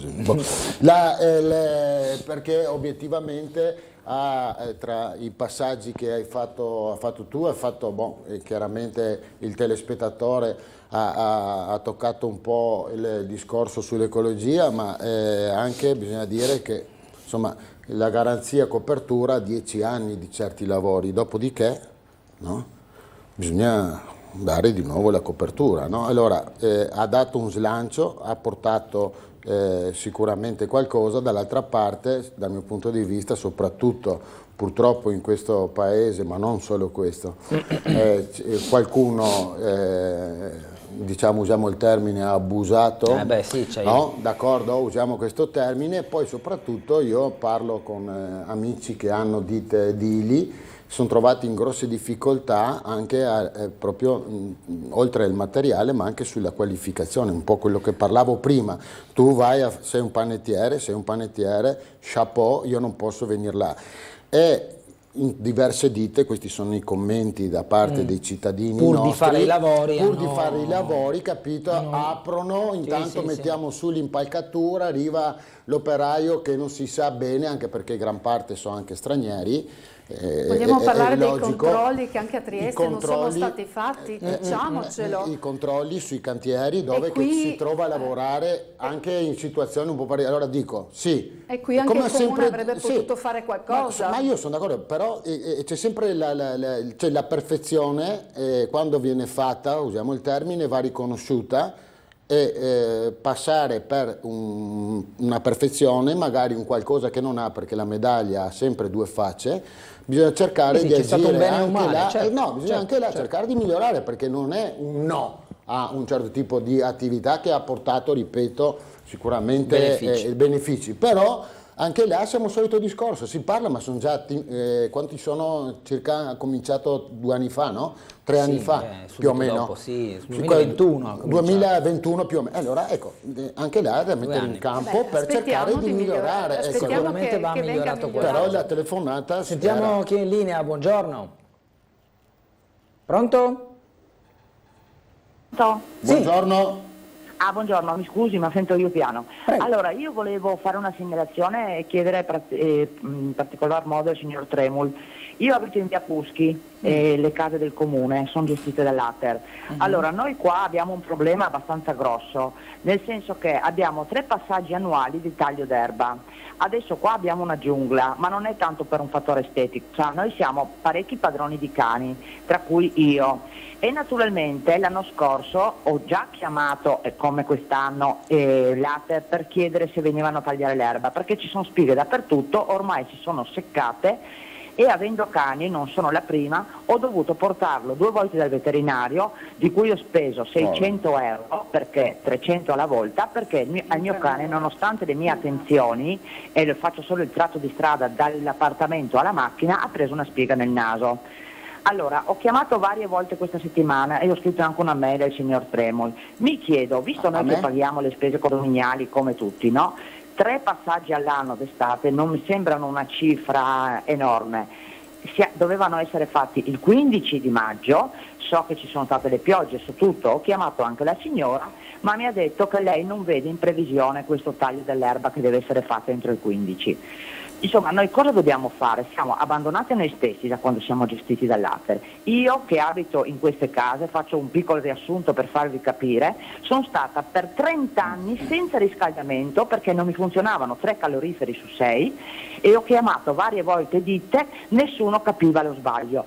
Poi l'ultima volta, per fortuna, è venuta una ditta evidentemente più seria o stufi delle mie segnalazioni, hanno scoperto che c'era un tubo strozzato dove non passava l'acqua, quindi non mi arrivava l'acqua ai caloriferi. Adesso cosa dovrei fare io? Chiedere all'Ater il rimborso dei 30 anni che ho spagato le spese per avere l'appartamento con 12 gradi.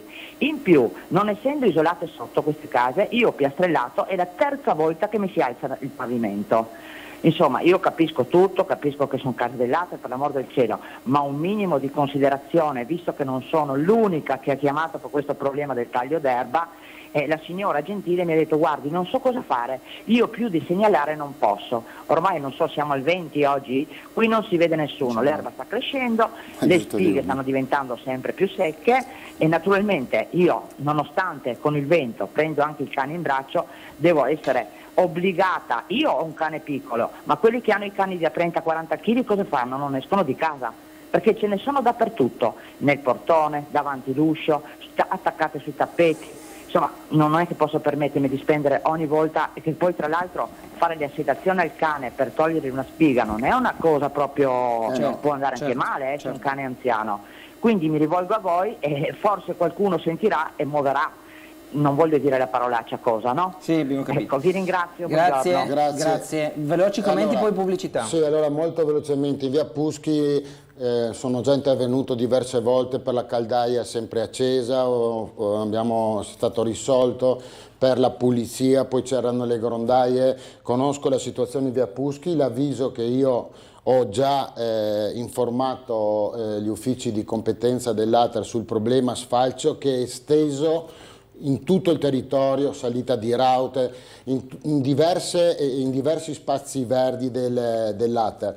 Continuerò a Freezer, il problema dell'Ater ce ne sono parecchi, in primis il fattore risposta, perché ho segnalazioni di utenti, di clienti che hanno grossissime difficoltà per avere delle risposte.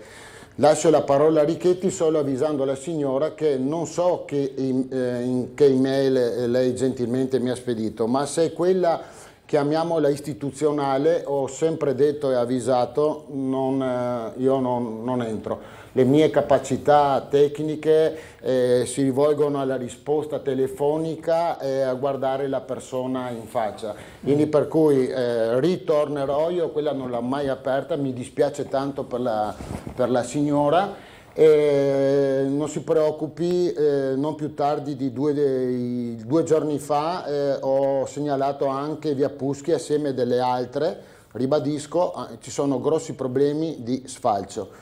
E solidarietà piena perché ho un cane anch'io e so cosa vuol dire doversi rivolgere al veterinario. Costa. Richetti in velocità? Poi rapidissimo. Bisogna quanto prima, a mio avviso, sentire, audire l'Ater, perché continuo a magari in commissione trasparenza. In Commissione Trasparenza. Discutiamo una mozione, scusami, C'è già una mozione,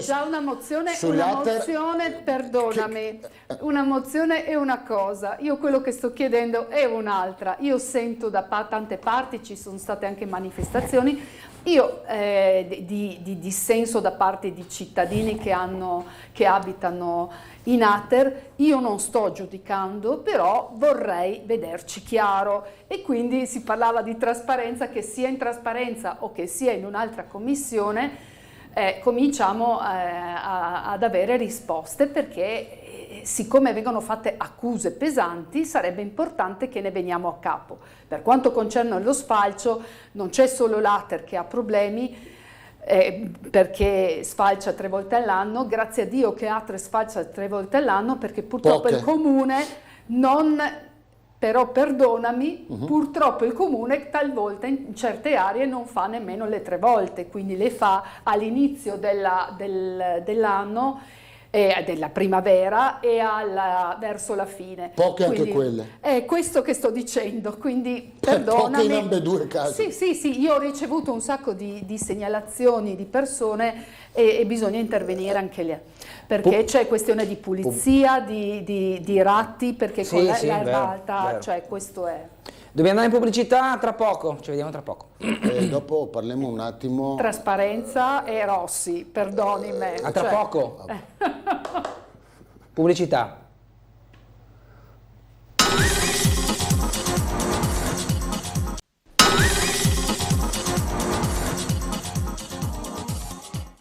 Torniamo in diretta con Sveglia Trieste. Però... Richetti, io le dovevo domandare su questa mail di Rossi, ma cosa è successo? Ce lo racconta? Questo è già... Dell'assessore Giorgio Rossi. No, Rossi potrebbe essere... Può essere chiunque, è in Italia Rossi, quindi insomma... Poi a Trieste potrebbe essere l'assessore o il consigliere. No, e cosa è successo con questa mail? Allora, il titolo del piccolo è il seguente: la sferzata sui musei e i 7 anni di balle sulla fiera nella mail dell'assessore Rossi. Cioè è stata inviata una mail per sbaglio anche ai consiglieri, dove veniva lamentato allora la premessa. Abbiamo delle difficoltà con la Commissione Trasparenza. Ecco, lo posso dire io anche da ex presidente della Trasparenza. Più volte sollecitato perché vengano trattati alcuni temi in questa commissione. Di cosa dovrebbe trattare la Commissione Trasparenza? La Commissione Trasparenza dovrebbe essere quella commissione in mano alle opposizioni, che va a chiarire sui procedimenti amministrativi se hanno funzionato, se non hanno funzionato, la trasparenza nei confronti della cittadinanza. Diciamo che abbiamo un Presidente del Consiglio che dovrebbe semplicemente, secondo quanto si legge del regolamento, dovrebbe coordinare gli appuntamenti, diciamo, il calendario. Invece entra costantemente a gamba tesa sui temi, cosa che ritengo molto grave, perché insomma sappiamo benissimo che la maggioranza ha una maggioranza che è assoluta, con cui è impossibile contrastare proprio numericamente parlando, quindi qualsiasi azione della opposizione, talvolta anche per principio, diciamocelo, viene comunque fermata. I pochi strumenti che abbiamo trovano spesso censura, che sia la trasparenza, che sia le domande di attualità, che siano le interrogazioni, che sono gli unici strumenti che ha l'opposizione, vengono censurati. Ora, di fronte all'ennesima censura rispetto a Europromos, quindi una situazione drammatica dei lavoratori che lavorano veramente per cifre ignobili, e penso che su questo siamo d'accordissimo, che sono cifre ignobili, e probabilmente, come il consigliere Tremula, anche l'assessore Rossi ha dei problemi con la mail, e ha inviato una mail che si ritengo, visto anche il titolo perché era Caro Fabio, quindi doveva essere inviata al direttore generale, e ha scritto delle cose che sono imbarazzanti, ma sono sul piccolo, insomma. Cosa voglia dire lo lascio ai lettori e anche agli ascoltatori. Al di là di quelli che potrebbero essere i risultati, quando pensiamo di proporre qualcosa ad Europromos, è una domanda fatta al direttore generale. Quindi si sta facendo, mi viene da dire, autocritica, o comunque c'è tensione anche con il direttore generale. Beh, però questo non è segnale anche di stimolo su una problematica che accomuna tutti? Cioè, quando l'assessore chiede al direttore generale facciamo qualcosa, cioè dovrebbe essere uno spunto positivo, no? Ma mi piace la sua lettura e No, provo a interpretarla, nel senso. Io quello che lo vedo è, al di là di tutte quelle che potrebbero essere i risultati, quando pensiamo di proporre qualcosa, è sicuramente un sollecito, assolutamente, però dimostra che in questo momento si è fatto niente. Non si è fatto niente, ma anche e soprattutto che ci sono delle difficoltà di governare la nave dove dovrebbe andare. Questa è una segnalazione che io ho fatto tante volte. Io quello che vedo è che ci sono delle difficoltà da parte della Giunta, che si dimostra non presente nelle azioni che dovrebbero essere fatte, perché diciamocelo, Europromos è una delle parti del problema. Lì c'è stato un comune, un'amministrazione che ha richiesto di fare una valutazione di quale sarebbe stato il contratto più opportuno da utilizzare per questo appalto, sì. E ha scelto un contratto che ci ha portato a questo, alla schiavitù di alcune persone. Io lì, adesso che il comune torni indietro, se torna indietro deve anche però trovare chi è stato il responsabile, e il responsabile deve pagare, perché su questo mi dispiace, sono molto perentoria. La consulenza è stata pagata dal comune e chi doveva sorvegliare non ha sorvegliato, quindi la politica che doveva farlo. L'altra cosa però, sempre nell'ambito delle tempistiche e della mail, non possiamo andare avanti di annuncio in annuncio come se la politica facesse costantemente, o la politica di questa giunta facesse degli annunci in continuazione, come la questione degli interventi nella zona fieristica di Montebello. 7 anni di balle. 7 anni sono quelli di questa amministrazione. Allora, sappiamo bene, per chi non si ricorda, che quella è un'area che è stata oggetto di vanto del nostro sindaco, perché si è così vantato di essere riuscito a venderla e per la realizzazione di un centro commerciale. Mi domando cosa ci sia da vantarsi nel vendere un'opera di quel genere, lasciarla per 7 anni lì e soprattutto rifare il piano urbanistico della zona, favorendo dopo l'acquisto l'acquirente. Io mi ricordo che il Movimento 5 Stelle su questo aveva segnalato delle probabili irregolarità e tutti si domandano se ci sono state queste irregolarità, perché effettivamente sembra strano che tu vendi un prodotto e poi però fai il favore di valorizzarlo quando potevi farlo prima e venderlo a un prezzo superiore. Per cosa fare? L'ennesimo centro commerciale. Abbiamo visto che anche il collega è contrario a depauperare le periferie del piccolo commercio. Qui si va proprio in quella direzione.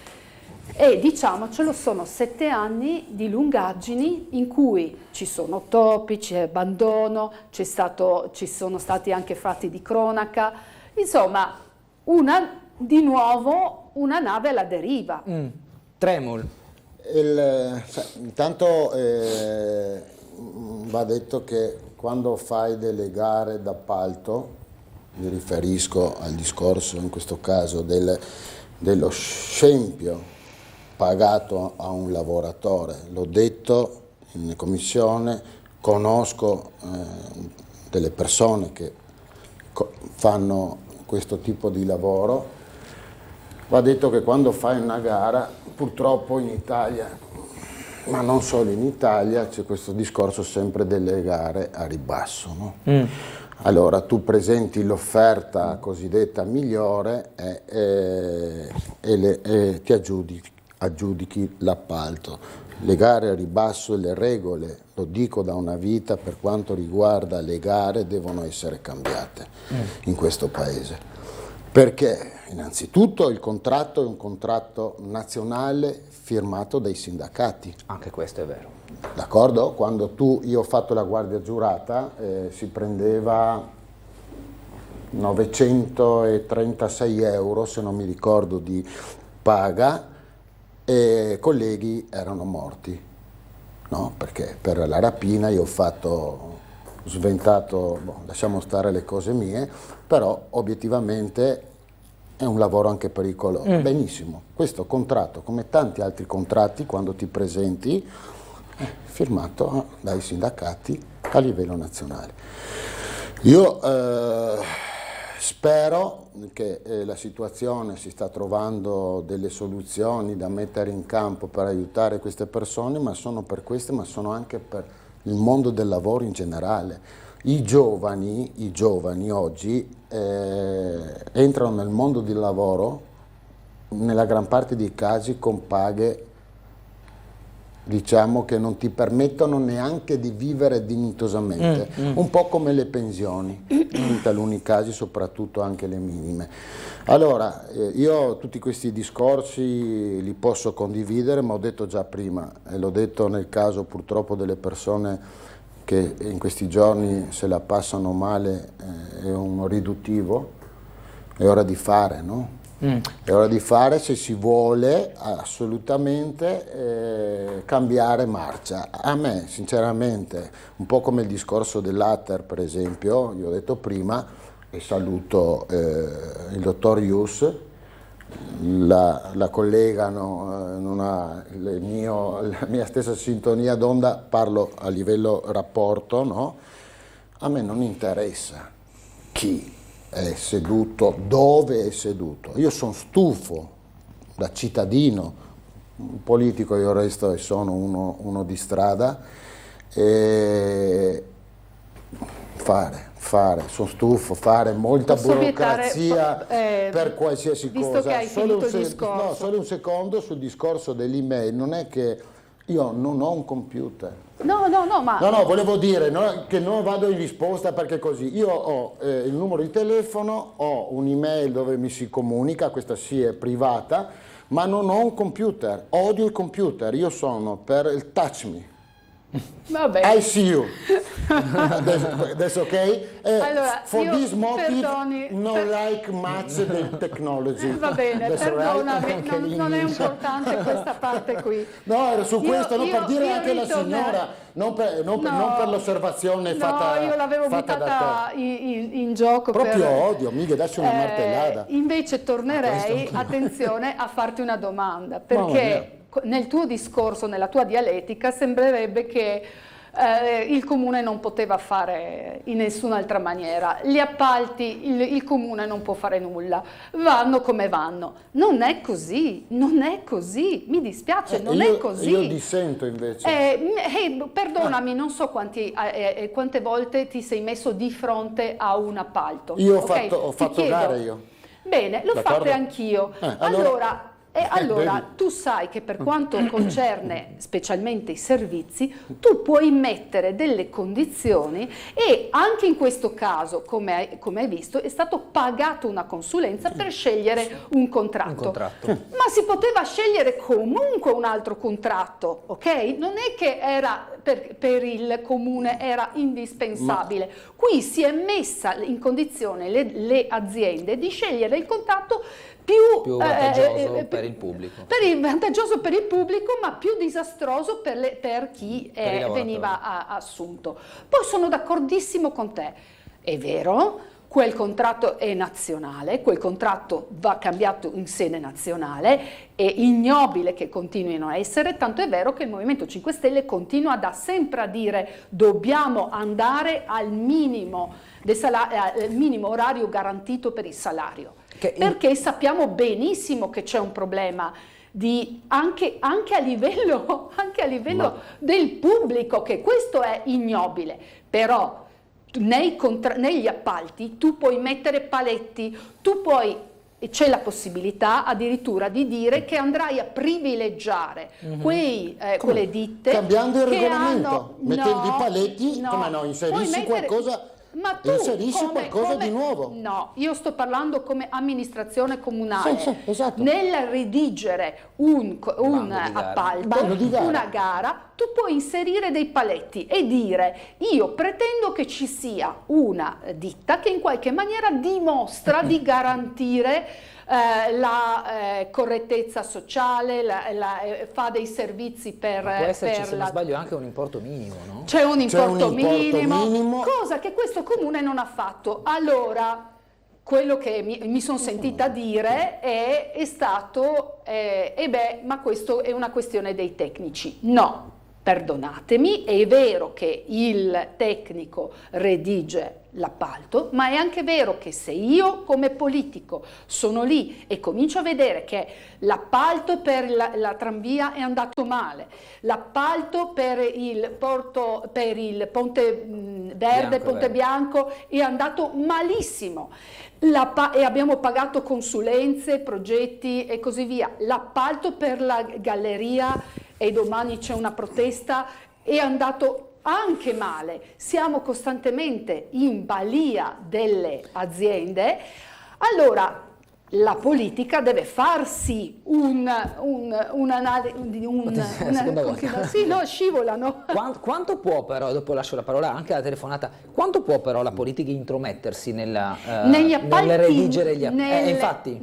No. Assolutamente no, Zero. Però nel vedere che c'è una criticità e non c'è stata in una volta, ma che questa criticità praticamente è sistematica, puoi farti la domanda, ti farai la domanda, ma cosa sta succedendo? Se la risposta è, ma non dipendi da me, allora è chiaro che non farai niente.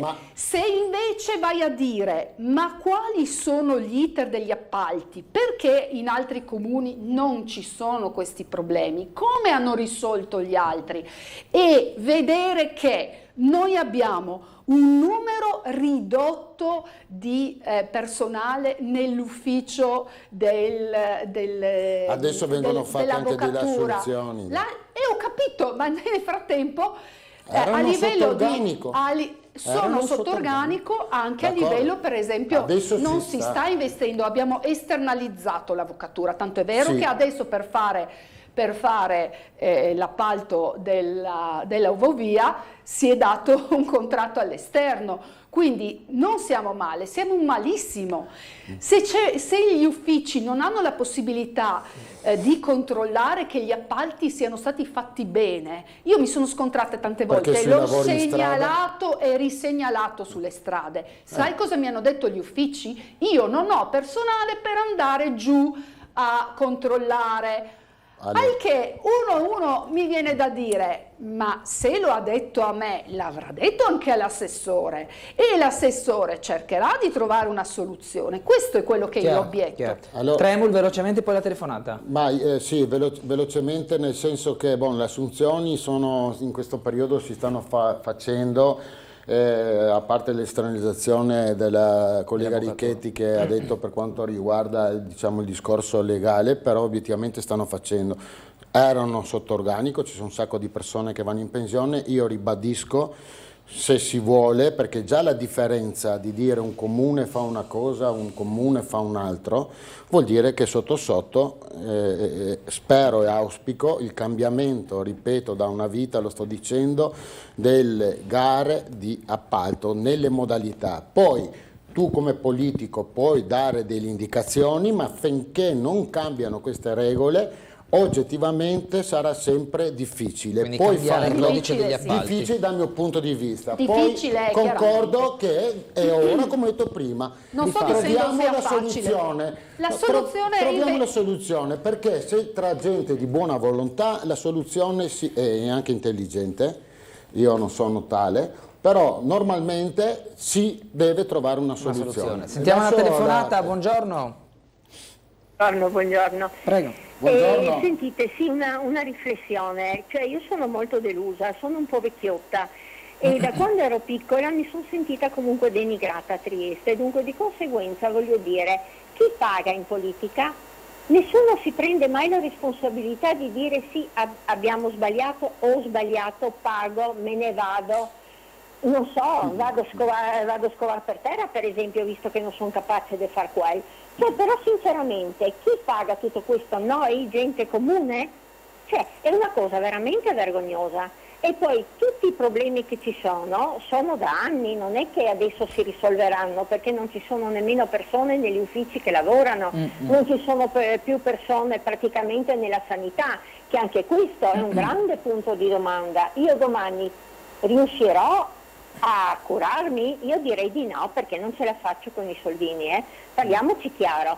Dunque, dove stiamo andando? I giovani d'accordo, io quando ero piccola, 15-16 anni, c'era il famoso 68, dunque c'era tutto un subbuglio nel mondo, ma adesso i ragazzi non lo so, sì ci sono le tende, ma tutto il resto sembra vada bene. Non lo so, è tutto come fosse anestetizzato. E poi sono d'accordo con il signor Tremul. E il computer, mi aboliria tutti i computer, perché è una cosa vergognosa, non ci sono più proprio, non lo so, un qualcosa di umano, cioè tu dici a qualcuno buongiorno, nemmeno ti risponde, cioè voglio dire, ma sinceramente dove stiamo andando? Ecco, e poi non mi è piaciuto Federica quando ha detto che della sanità deve occuparsi lo Stato non si occupa della sanità, a me interessa la nostra sanità qua. Cioè voglio dire, e poi la Meloni non è che porti rispetto a tutta l'Italia, perché se lei dice che rappresenta l'Italia, rappresenta i 7 milioni che l'hanno votata, non è che rappresenta chi non l'ha votata, dunque di conseguenza lei deve essere un po' più meno, come si dice, violenta anche nel parlare e anche il suo linguaggio del corpo dimostra quello che a me non piace sinceramente, però mi deve rispetto, come deve rispetto a tutti i milioni di italiani e io queste cose non le vedo né da lei né dai suoi rappresentanti, perché quando uno mi dice che sono ignorante dopo determinate parole che usa non dovrebbe più stare su quel posto, dovrebbe dimettersi, perché questa è una cosa logica e anche rispettosa.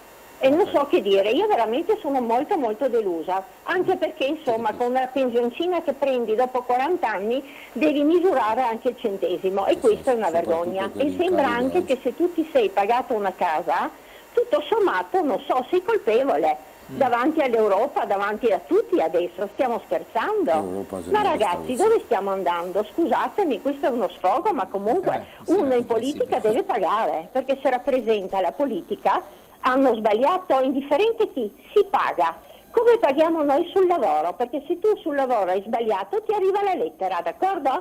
Ecco, e allora a questo punto si paga. Chi sbaglia paga. Grazie, buona giornata. Ma non è così proprio. Dobbiamo chiudere, sono le 9, quindi con questa sono telefonata... assolutamente d'accordo, avevo appunto proprio espresso il problema di qua si continua a sbagliare ma nessuno paga mai e quindi in politica chi sbaglia deve pagare, purtroppo è successo raramente. Si riserva poi di dimissioni di personaggi illustri. Da domani smetto con la politica, se non raggiungo tot me li ricordo. Veramente che tanti, parlo 360. Io vorrei che veramente la Corte dei Conti andasse a valutare se ci sono delle responsabilità, per esempio su Ponte Bianco, Ponte Verde, perché veramente lì sono state fatte delle spese che e chi ha pagato?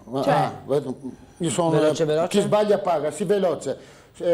Sono a disposizione per qualsiasi iniziativa inerente alle persone nella povera Emilia Romagna. I contatti Tele4, perché ripeto, io sono andato fuori dalla protezione civile, ma se c'è qualcosa anche i due braccia ci sono. Saluto tutti i telespettatori, ringrazio Tele4 come sempre, così ho fatto il saluto. Grazie. Tocca alla collega. Grazie anche. Fa tutto lui, conduce, fa tutto. Infatti io ogni tanto mi chiedo, posso anche svegliarmi più tardi ogni tanto. Sì, vada direttamente. Ormai i consiglieri sono rodati in questa trasmissione. Grazie Alessandro Richetti. Grazie Corrado Tremul. Grazie a voi. A tra poco. Buona giornata.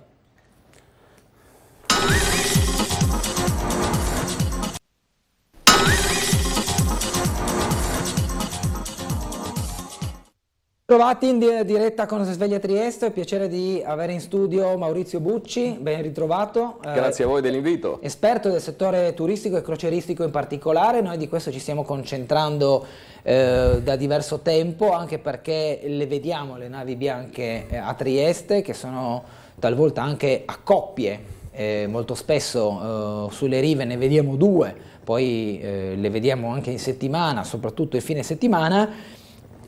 Dai primi dati Federalberghi dice già il primo trimestre del 2023 ha la proiezione di un anno migliore rispetto all'anno considerato record del 2019, quindi diciamo già i primi 3 mesi fanno ben capire che l'esplosione del turismo crocieristico in città ha avuto un impulso piuttosto importante. Bucci. Sì, certo, intanto già questo weekend, quindi con domani fino a martedì avremo ben 6 navi da crociera, quindi in 4 giorni 6 navi, ci sono già le navi in accoppiata. Una gradita sorpresa, domani arriva la Costa Deliziosa che doveva andare a Venezia, poi l'hanno dirottata su Trieste. È una realtà che ormai è presente in città. Quest'anno avremo 150 toccate navi, 510.000 passeggeri, quindi un numero significativo, e questo dà supporto ovviamente al comparto del turismo. Si apre spesso la polemica, ma quanto rende la crocieristica? Questo è uno dei Questo lo vediamo sui social, è chiaro che i social lasciano spazio all'improvvisazione delle persone, e spesso chi commenta sono tutte persone che non conoscono il mercato e che vivono così di sensazioni, di emozioni. E quindi io credo sia necessario e fondamentale, e quindi lancio anche un indiretto appello, che bisogna creare un coordinamento sul turismo, ma soprattutto cercare di far conoscere all'utenza, quindi alla città, quali sono i valori economici della crocieristica. I valori della crocieristica sono estremamente elevati. Spesso leggo i commenti, ma questo non spendono niente, non comprano neppure un caffè. Non è vero. Noi abbiamo adesso Umberto Bosazzi proprio in una delle zone maggiormente interessate dal flusso turistico, via Cassa di Risparmio, Piazza della Borsa, Corso Italia, che sono i giri frequenti che chi scende dalle navi compie proprio per conoscere il centro cittadino, anche perché buona parte è pedonale. Buongiorno Umberto, forse l'orario non è quello più indicato per vedere grandi comitive, però immagino che un minimo di movimento già ci sia alle 9 di mattina. Sì, buongiorno Bernardo, buongiorno a Maurizio Bucci e buongiorno ai telespettatori. Sì, effettivamente non è che ci sia tanta gente in giro, non è che ci siano ancora tanti turisti in giro. Noi ci siamo posizionati Volevamo vedere se c'era una nave da crociera in stazione marittima, però penso sia partita quella che avete visto voi questa mattina venendo a lavorare. Quindi noi stiamo andando in realtà al Politeama Rossetti perché quest'oggi c'è una conferenza stampa che presenterà alcuni dati relativi a questa stagione e quindi poi ci collegheremo dal Politeama. Però io volevo fermare. Buongiorno. Siete turisti? Sì, ma abbiamo tanta fretta. Allora vi lascio. Perché stiamo lasciando la terra, sto cercando. Ok, vabbè, perfetto. Allora lasciamo. Abbiamo avuto una certa fortuna quantomeno nell'individuare 3 turisti che però avevano fretta e non possono fermarci. Volevo provare a fare un piccolo esperimento, vediamo se con questa persona. Mi scusi se la disturbo, mi scusi, Tele 4 in diretta, buongiorno. Buongiorno. Volevo chiedere, ha già letto i giornali quest'oggi? No, non ancora. Non ancora. Rispetto a quello che può aver sentito magari ieri nei notiziari, eccetera, qual è secondo lei la notizia più importante della giornata? O su Trieste o a livello nazionale quella che l'ha colpita di più? Ma a livello nazionale ovviamente l'alluvione in Emilia-Romagna, che è una cosa veramente mostruosa. E qua a Trieste il fatto della Varzila, mi dispiace molto che non si sia trovato un accordo o qualcosa del genere. Ecco. Non lo trattengo più, non lo trattengo di più, grazie. Allora, c'era da immaginarselo probabilmente, no? Varzila per quanto riguarda Trieste e l'alluvione in Emilia e soprattutto in Romagna per quanto riguarda le questioni nazionali. Proviamo a fare ancora una domanda a questa signora che sta venendo, vediamo se riusciamo. Buongiorno signora, Tele 4 siamo in diretta. Volevo chiedere, ha già letto i giornali questa mattina? Ha già sentito? No. Rispetto a quello che può aver inteso ieri nei telegiornali locali e nazionali, quali sono secondo lei le notizie che l'hanno colpita di più? Quello che è successo in Emilia-Romagna, quello mi ha fatto piangere proprio, perché vedere quella scena è terribile. E a livello... Noi siamo fortunati qui, per fortuna non abbiamo sto problema. Forse la Bora ci aiuta un po' anche in questo senso. A livello locale c'è qualcosa che l'ha colpita in questi giorni? E c'è un tema che proprio non sono d'accordo con questa ovovia. Per me non va messa. Trieste deve rimanere così com'è. Ok, grazie signora, buona Prego, giornata. grazie a lei. Immaginavo che si potesse andare a parare su quell'argomento. La risposta era quella, però sì. Però sentite che eventualmente la questione a livello nazionale di quello che sta succedendo in Emilia-Romagna colpisce molto. Ricordiamo anche l'impegno della Protezione Civile regionale da quelle parti, che ieri ha tra l'altro consentito con l'aiuto dell'esercito di trarre in salvo 2 anziani che erano rimasti isolati. Insomma, poi dopo in questi casi, come sempre, no, Bernardo, accanto alle tragedie ci sono anche notizie più che ti danno un certo sollievo, rimanendo però all'interno di quello che è un dramma che sta comunque cominciando a preoccupare anche parecchie persone da noi. Io direi che magari, vediamo se riusciamo a fermare anche questa signora così. Signora, si fermi un attimo, dai, giusto un momento, abbia pazienza. Volevo chiedere se ha già letto i giornali di oggi. Non ancora. No. Rispetto a quello che può aver sentito ieri nei telegiornali a livello locale e a livello nazionale, quali sono le notizie che l'hanno colpita di più? Devo dire la verità, ieri sera ero a una riunione, un'assemblea della Confartigianato e non sono riuscita a leggere nessun notiziario ieri sera. Già che ci siamo in assemblea, di che cosa avete discusso? Assemblea del Confartigianato, bilanci e un po' di problematiche che insomma tutto risolto. Come sta il settore? Ma dai, abbastanza bene. Dai. Sì, dai, non ci possiamo lamentare. Grazie, buona giornata. Ci possiamo lamentare, io dico sempre, anche perché nessuno ascolta, ma questo è un altro discorso. Io direi, Bernardo, allora che possiamo dirigerci verso il Politeama Rossetti, se sei d'accordo. Grazie Umberto, anche per la curiosità che hai suscitato nel sentire le persone, anche un po' testare la preparazione d'attualità che hanno i concittadini o i turisti che sono oggi a Trieste. È chiaro che quello dell'alluvione è tema nazionale. Prego. Hai notato che sono senza fili, sì? Sì, ho notato. Non c'era bisogno di farmelo notare. Volevo rimarcarlo. Va bene, d'accordo. Sì. D'accordo. Ci vediamo dopo. Grazie Umberto, grazie. È una sfida tecnologica fra me e Bosazzi. Okay. Nulla di, è una partita nella partita. Okay. I volumi reali della croceristica a Trieste, come li possiamo inquadrare? Allora, intanto per Gulotta, sì, per Bosazzi. Sì, Bosazzi, scusa.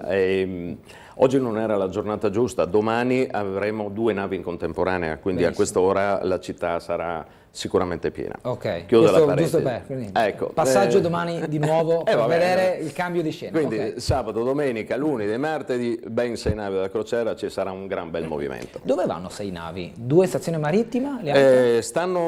Questa volta riusciamo a tenerli tutti quanti in stazione marittima. Una a destra e una a sinistra, nei 2 moli, perché domani ci saranno 2, domenica ce ne sarà solamente una, lunedì altre 2, quindi martedì una. Quindi pertanto 2, 1, c'è 2, lo 1. spazio, se no bisogna trovare gli ormeggi in alternativa al molo 57, ma su questo se avremo tempo potremo discutere, senza polemiche nella necessità di strutturare servizi a favore della croceristica. Assolutamente. Allora, i volumi come abbiamo detto supereremo i 500.000 passeggeri per la stagione 2023. 500.000 passeggeri vuol dire un sacco di soldi sulla città. Ci sono delle stime, ma non mai fatte, e anche su questo posso velatamente fare una piccola critica. Manca uno studio specifico sulla città di Trieste. Bisogna fare un investimento, sono degli investimenti relativi sotto il profilo economico, ovvero incaricare una società che faccia un'analisi su quanto la croceristica lascia nella città di Trieste. Ci sono delle stime a livello nazionale ed internazionale che fanno delle valutazioni, ma è chiaro che è una valutazione, non dico standard, ma sulla base dei servizi che danno le altre città. Ma non esiste un calcolo specifico nella città di Trieste. Io stimo sulla base delle valutazioni nazionali ed internazionali che almeno 54 milioni di euro la croceristica le lascia in città, solo in città, senza l'indotto. Senza l'indotto. Pensate che quando arriva una nave da crociera lavorano almeno 350 triestini, non esteri. 350 triestini lavorano intorno all'ormeggio di una nave. Ad esempio la Costa Deliziosa, che arriverà domani, lascia per vari servizi di assistenza, bunkeraggio e forniture, lascia 130.000 euro. Una toccata 130.000 euro. Quindi stiamo parlando di un sacco di soldi. E pertanto questa realtà va coccolata, va gestita e non subita. Come dico spesso, purtroppo Trieste subisce le navi, non le gestisce. Cosa vuol dire gestirle? Vuol dire creare servizi di assistenza, il cosiddetto meet and greet, si chiama così in termini tecnico, cioè l'accoglienza, un coordinamento che deve essere fatto a 360 gradi, quindi non solamente servizi marittimi, ma servizi della città. Chiaro. Allora, noi dobbiamo andare in pubblicità, ma riprendiamo subito dopo la pausa con altri dettagli sull'argomento, tra poco.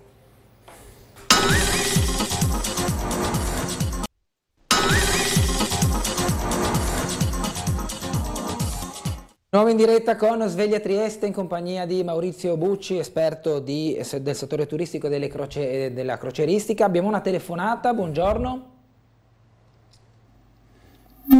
Pronto? Niente, come non detto. Bucci, dicevamo prima, i volumi turistici, lei mi ha detto 350 persone, triestini, sì, insomma, gente del territorio, lavora dietro all'arrivo di una nave. Sì. Su quali settori? Allora, intorno a una nave c'è uno spettro amplissimo di personale dedicato ai servizi della nave. Cominciamo con quelli più visibili, che sono il servizio di sicurezza.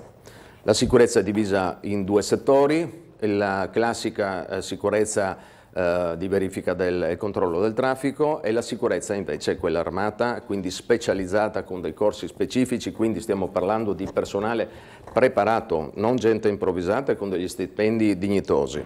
Lì sono quasi 200 persone che viaggiano intorno ad una nave, perché il servizio di sicurezza imposto dalle normative sono delle normative stringenti, quindi sono tutte persone di società di Trieste. Questa è la prima realtà visibile. Poi abbiamo gli ormeggiatori, i cosiddetti mooring, cioè quelli che danno assistenza alle cime delle navi, eccetera, i piloti, sono tutti triestini che lavorano con l'arrivo della nave, Il servizio bagagli, quindi il facchinaggio, immaginate scaricare 3.000, 2.500 passeggeri, moltiplicato volte 2, stiamo parlando di 5.000 valigie. Sì, sì. Queste 5.000 valigie devono essere movimentate e servite in tempi estremamente ristretti, quindi c'è bisogno di un numero di persone importante e sono tutti triestini. Vogliamo ampliarle per quanto riguarda il servizio hostess d'accoglienza, quindi comunque un settore qualificato, non improvvisato. Le guide turistiche che danno assistenza territoriale ovviamente per le escursioni. Vogliamo quantificare il numero dei taxi che, anche qua si apre una polemica, da un lato anche giustamente, quando arrivano le navi non è possibile trovare un taxi, perché chiaramente sono tutti concentrati a dare questo tipo di servizi. Stiamo parlando di 150-160 taxi che lavorano tutto il giorno al servizio della crocieristica e sono tutti triestini queste persone. Andiamo avanti per quanto riguarda gli autisti degli autobus, in parte sono triestini perché arrivano altre società, anche slovene. Ma perché arrivano i sloveni? Perché Trieste non ha un servizio pullman turistico adeguato, perché fino a poco tempo fa Trieste non era sufficientemente strutturata per avere un investimento tale, ad esempio la Trieste Trasporti aveva dismesso i servizi pullman turistici. Oggi la Trieste Trasporti deve riprendere in mano il servizio turistico perché c'è mercato. Quindi l'elenco di figure, poi tutta l'assistenza tecnica, manutenzioni, forniture, stiamo parlando di un numero veramente importante di persone che lavorano intorno alla nave e sono tutti soldi freschi che danno alla città. Sono 350 persone che portano la pagnotta a casa alla propria famiglia. Ricordo con polemica che ancora ai tempi del sindaco Lilli aveva acceso la fiaccola per 400 persone della Ferriera. Quindi mi sembra che il paragone sia sufficientemente chiaro. Allora andiamo a sentire una telefonata, poi continuiamo. Buongiorno. Sì, buongiorno, sono io in linea. Sì, prego, ci dica. Sì, mi scuso per la voce culturale, ma è colpa dell'allergia stagionale. Non si preoccupi. Mi collego brevissimamente al discorso della funivia, dell'ovovia. Sì. È un polmone turistico anche quello là. Evidentemente tanti abitanti del Carso non gliene frega niente di accogliere tutti i turisti che arrivano con le navi e si schierano contro i vari autobus, tutto quello che inquina, eccetera, con una mentalità abbastanza retrograda, perché diciamo che si contrappone a tutte le valutazioni tecniche. Si contrappongono delle valutazioni che io ho raccolto addirittura in un quaderno da almeno un anno a questa parte, ogni tanto ne becco una, dove le assurdità che vengono, la gente semplice mi risponde, fanno cadere le braccia. Può inquinare, può cascare una cabina sulle case, e forse ci sono i reperti o qualche bomba, qualche reperto bellico inesploso. Come si fa a scavare? Roba da far ritare i capelli. È un esempio per tutti di quanto il Carso non voglia la gente e la grande occasione estiva a Basovizza, dove tutta la gente del posto arrostivano i polli, le storie, le robe attorno a un laghetto. Adesso è da qualche anno che non si fa e non è colpa del Covid. Okay. Vogliono vivere nel loro guscio e non vogliono essere disturbati. Quindi va benissimo, non facciamo la funivia, non mandiamogli nessuno.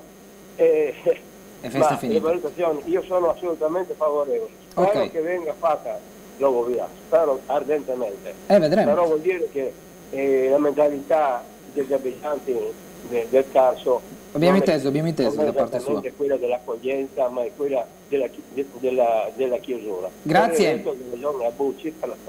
Grazie. Su tutta la linea, evidentemente. Grazie, buongiorno. Vi saluto. Questo è un altro aspetto, se vogliamo, cioè anche quello della mentalità. Adesso il signore ha parlato del Carso, io amplio diciamo, il discorso alla città.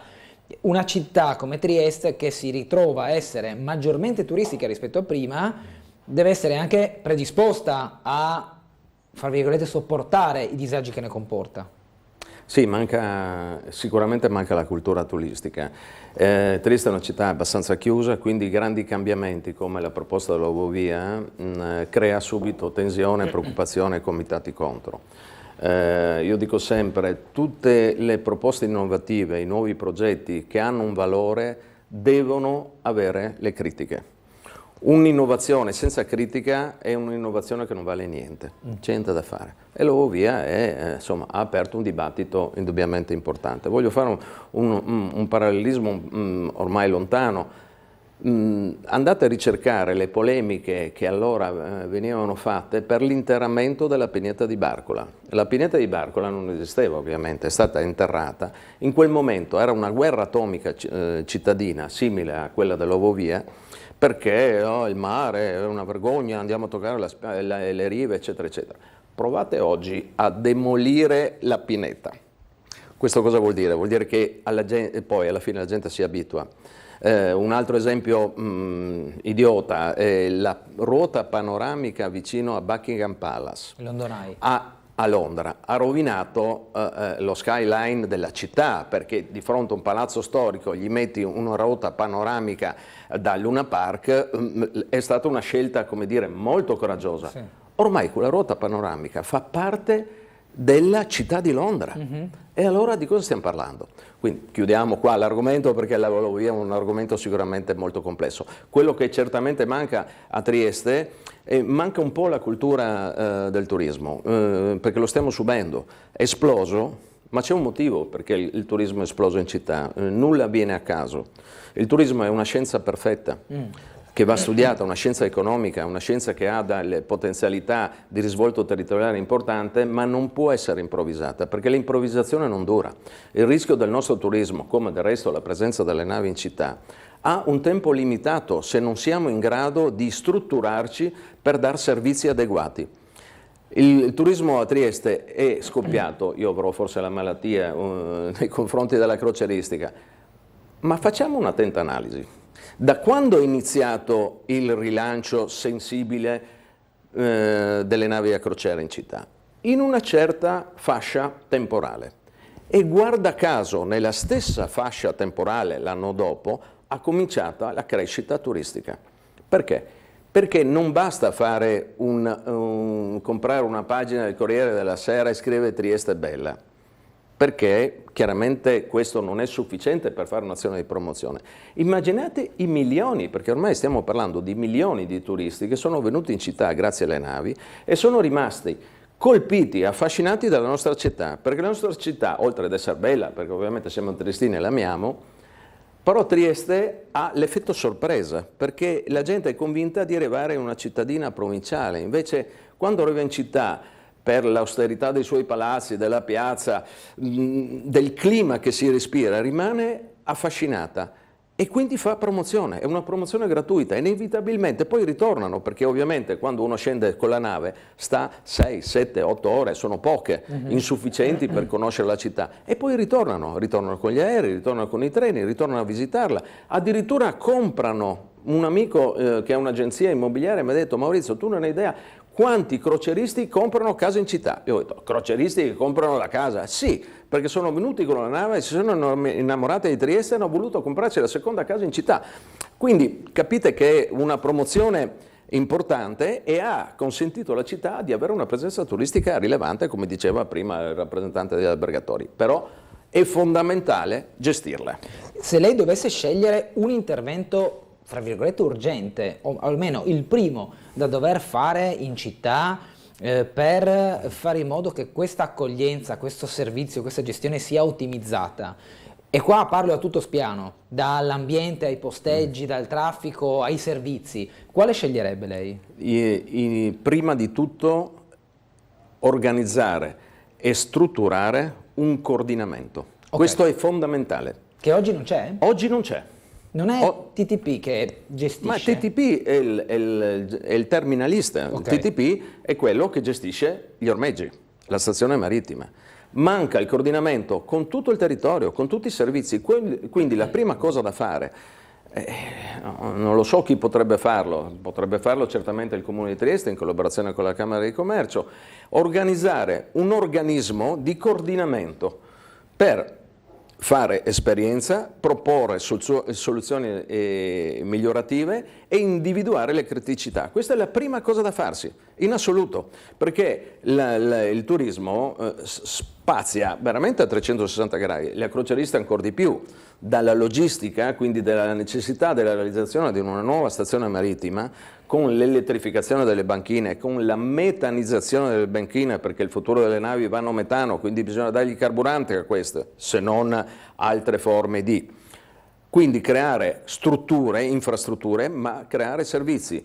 E servizi poi vendere come promozione della città, quindi escursioni, sulla base di quanto la città sia in grado di offrire. Tutto questo deve essere fatto con un coordinamento di professionisti, non di persone improvvisate che vanno lì solo per raccogliere 4 soldi per fare la propria manifestazione. Il Comune ha un programma culturale e anche di varie manifestazioni importante, ma questo va comunicato, va trasmesso ai turisti, al servizio della crocieristica, quindi c'è bisogno assoluto di un coordinamento professionale. Questo è il primo punto, poi potremo affrontare i vari argomenti. Dobbiamo andare in pubblicità, breve pausa e li affrontiamo tra poco.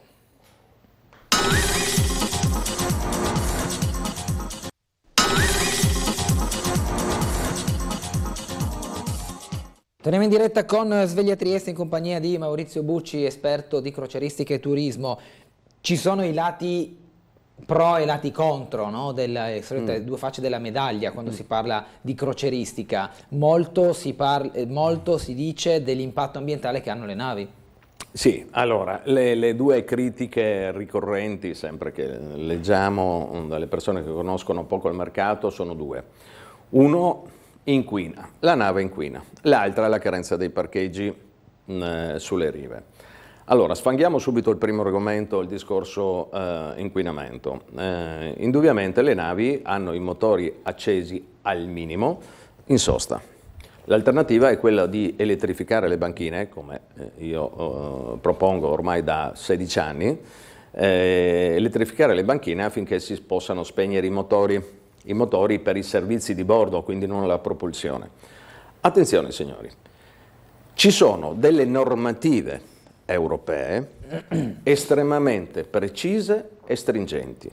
La normativa ambientale europea è la stessa che ci sta obbligando tra pochi anni ad andare esclusivamente con le auto elettriche, la stessa normativa che ci sta imponendo che tra 5 anni dovremo avere tutti quanti gli edifici con doppia classe energetica.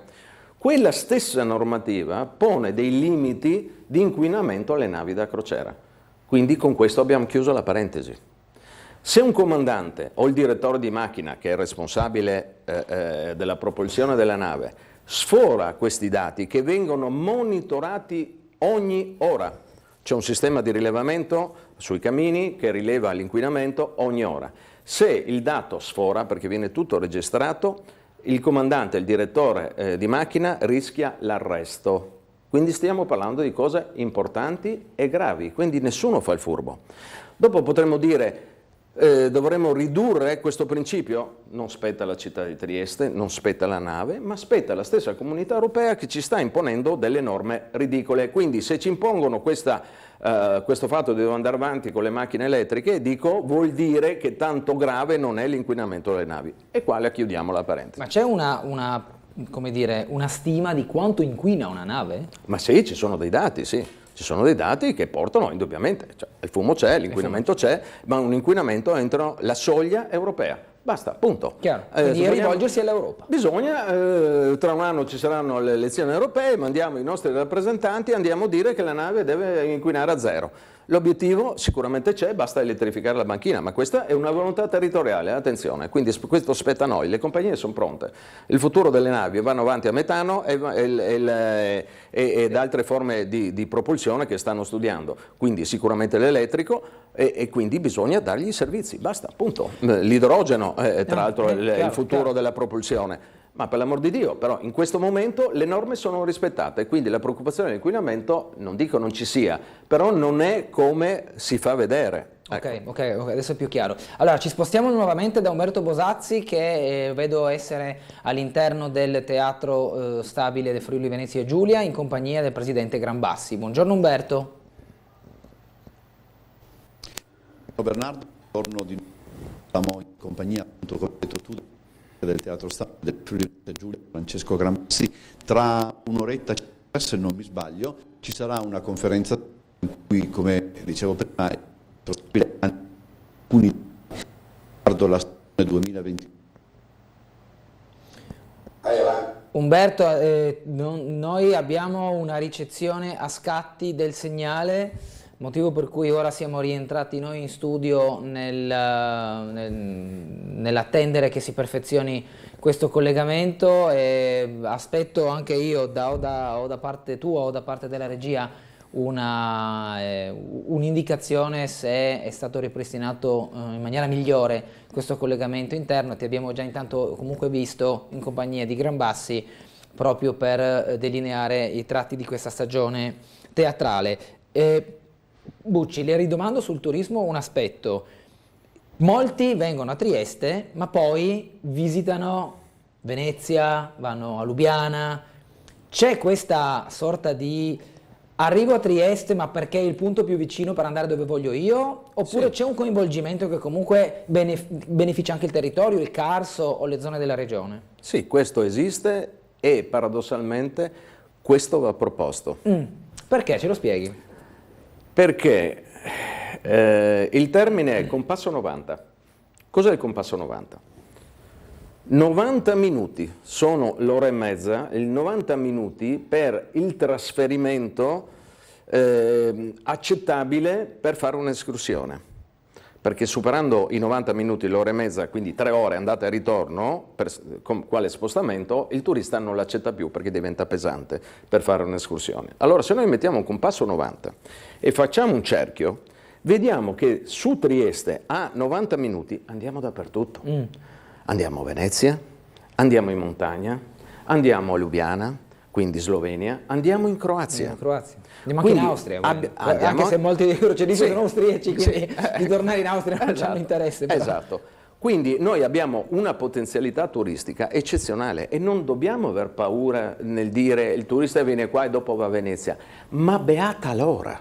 Perché vuol dire che dorme in città, fa l'escursione a Venezia, ritorna a Trieste, va a cena, dorme nuovamente a Trieste, il giorno dopo va a Lubiana e poi ritorna a Trieste e così avanti, perché la città di Trieste, onestamente, non è una città balneare dove si sta 10 giorni per andare in spiaggia. Certo. Con 2-3 giorni al massimo la città è sufficientemente visitata, sì. No? Ovviamente. Ma invece noi abbiamo la potenzialità di un soggiorno di una settimana proprio perché dobbiamo vendere questi prodotti. Quando si polemizza che le navi da crociera, i croceristi vanno a Venezia, ma ben venga, perché il 40%, il 30% andrà a Venezia, ma il rimanente rimane in città e quindi vede, spende, la conosce, si affascina indifferentemente. Poi ovviamente spetta alla città a prestare i servizi. Se i negozi sono chiusi, uno non compra una mazza, certo, è chiaro. Certo. Se il bar non ti dà, se non oltre il cappuccino, non ti offre dei prodotti tipici che magari uno si porta a casa quale ricordino, è chiaro che non vende.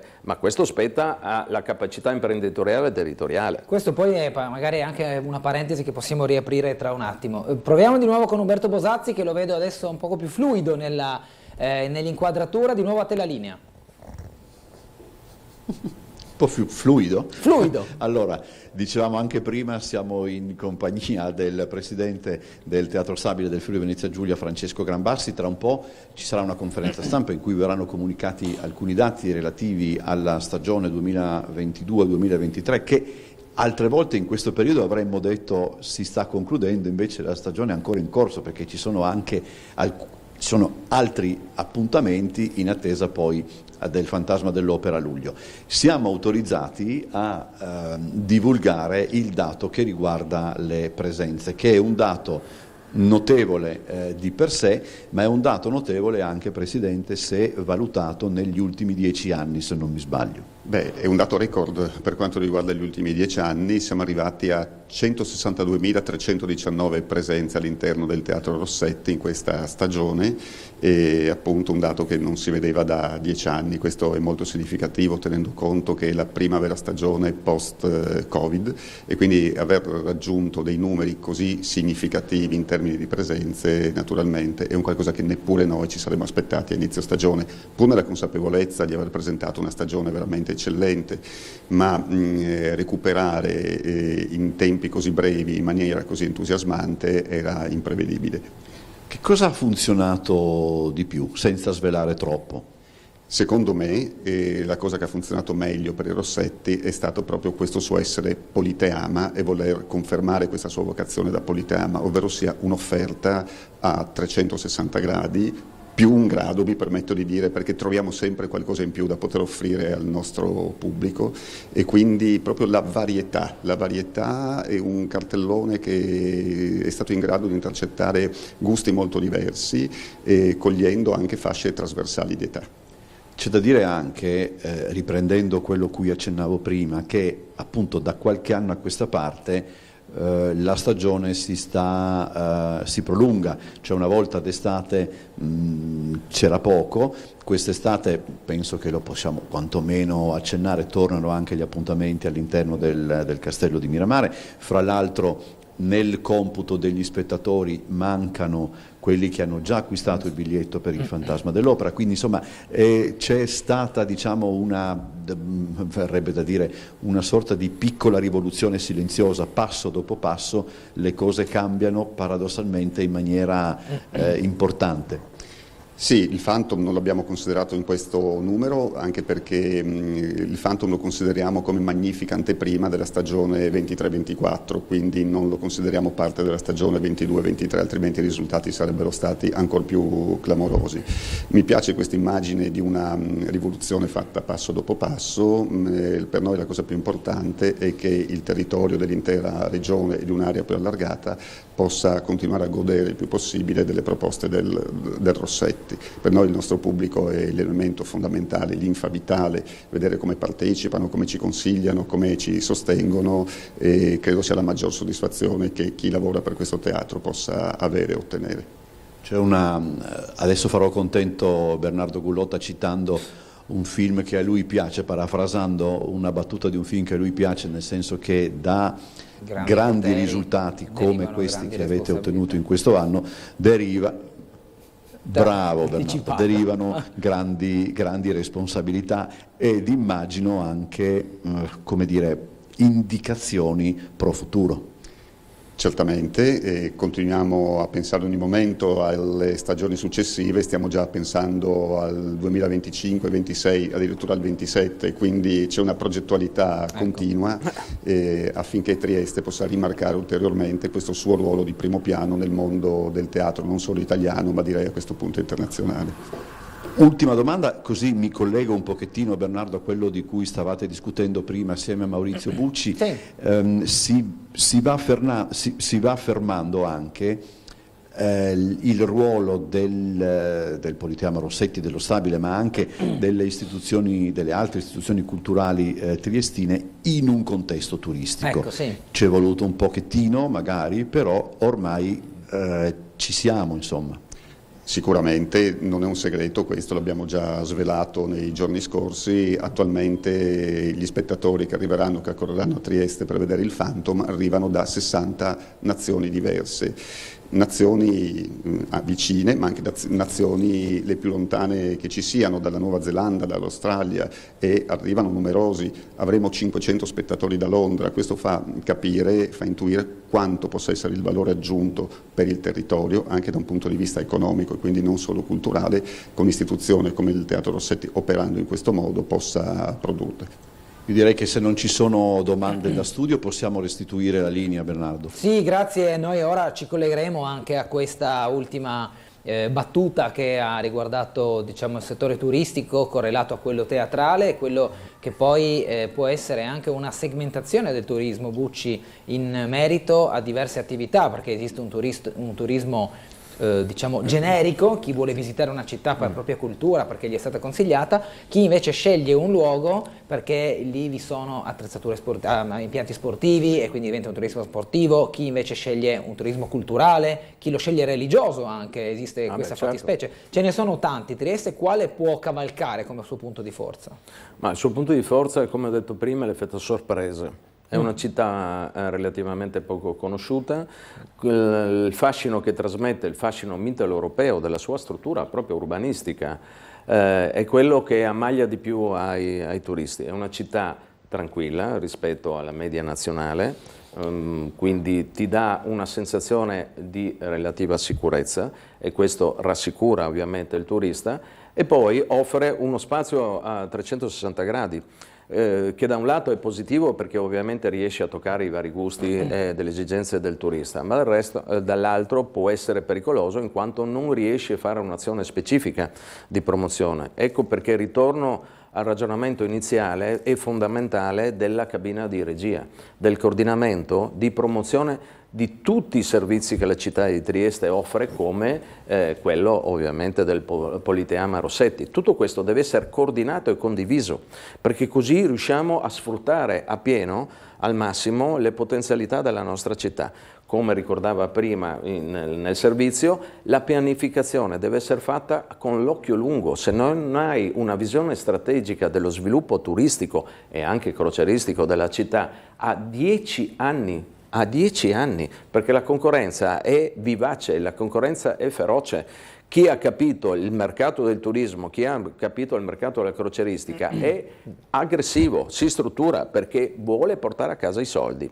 Allora noi abbiamo una realtà oggi sensibile, oggi dobbiamo coltivarla, cavalcarla e coordinarla. Coordinarla, come si ragionava prima, a fine stagione. Finita la stagione turistica, bisogna fare il punto della situazione, il punto nave, tornò sulle navi, facciamo il punto nave, dobbiamo fare il punto nave come sulla battuta fatta prima, il parallelismo a una squadra di calcio. Le squadre di calcio perché vanno in ritiro? Vanno in ritiro a fine stagione. Perché lo fanno? Lo fanno per fare il punto della situazione, per capire quali sono state le problematiche del campionato. La stessa cosa dobbiamo fare noi, un coordinamento dove raccogliere a caldo, quindi a fine stagione, quali sono state le problematiche, quali sono state le cose positive, quali potrebbero essere le soluzioni migliorative in una visione strategica a lungo termine. Sulla crocieristica la pianificazione oggi si fa al 2025, il 2024 è già finito, signori, quindi se non abbiamo questa capacità di seguire e coccolare le compagnie della crociera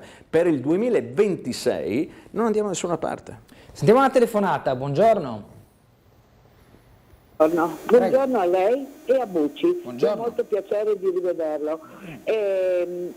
Un'idea. Sì. Allora, io volevo dire, Bucci, lo so benissimo che fin tanto che c'era l'altra a sinistra in comune, le cose erano infinite. Lei quando è arrivato in comune ha messo subito mano e sono aumentati gli approdi e tutto l'altro. Però io sono per l'Eurovia, sono per il turismo, però non in questa maniera. Anche noi cittadini abbiamo i nostri diritti, non si trova un parcheggio, non è possibile, adesso 6 navi in pochissimi giorni, non è ancora strutturata per i cittadini, per questa gente, perché effettivamente, Bucci, i turisti hanno diritto, però anche noi ne abbiamo, noi cittadini abbiamo anche il diritto di pagare un parcheggio per parcheggiare. E faccio un esempio, io ho parcheggiato 2 settimane fa vedendo che era libero il parcheggio sulle rive fino a mezzogiorno, la nave arrivava alle 2, alle 3, alle 4, non so a che ora, alle 11:40 io sono andata a prendere la mia macchina. Bene, avevano già chiuso tutti i varchi in entrata e in uscita, c'era solo l'uscita davanti all'acquario. I turisti giravano in tondo cercando un'altra uscita. Io sono stata più di mezz'ora e non posso dire che non ero arrabbiata molto, eccolo.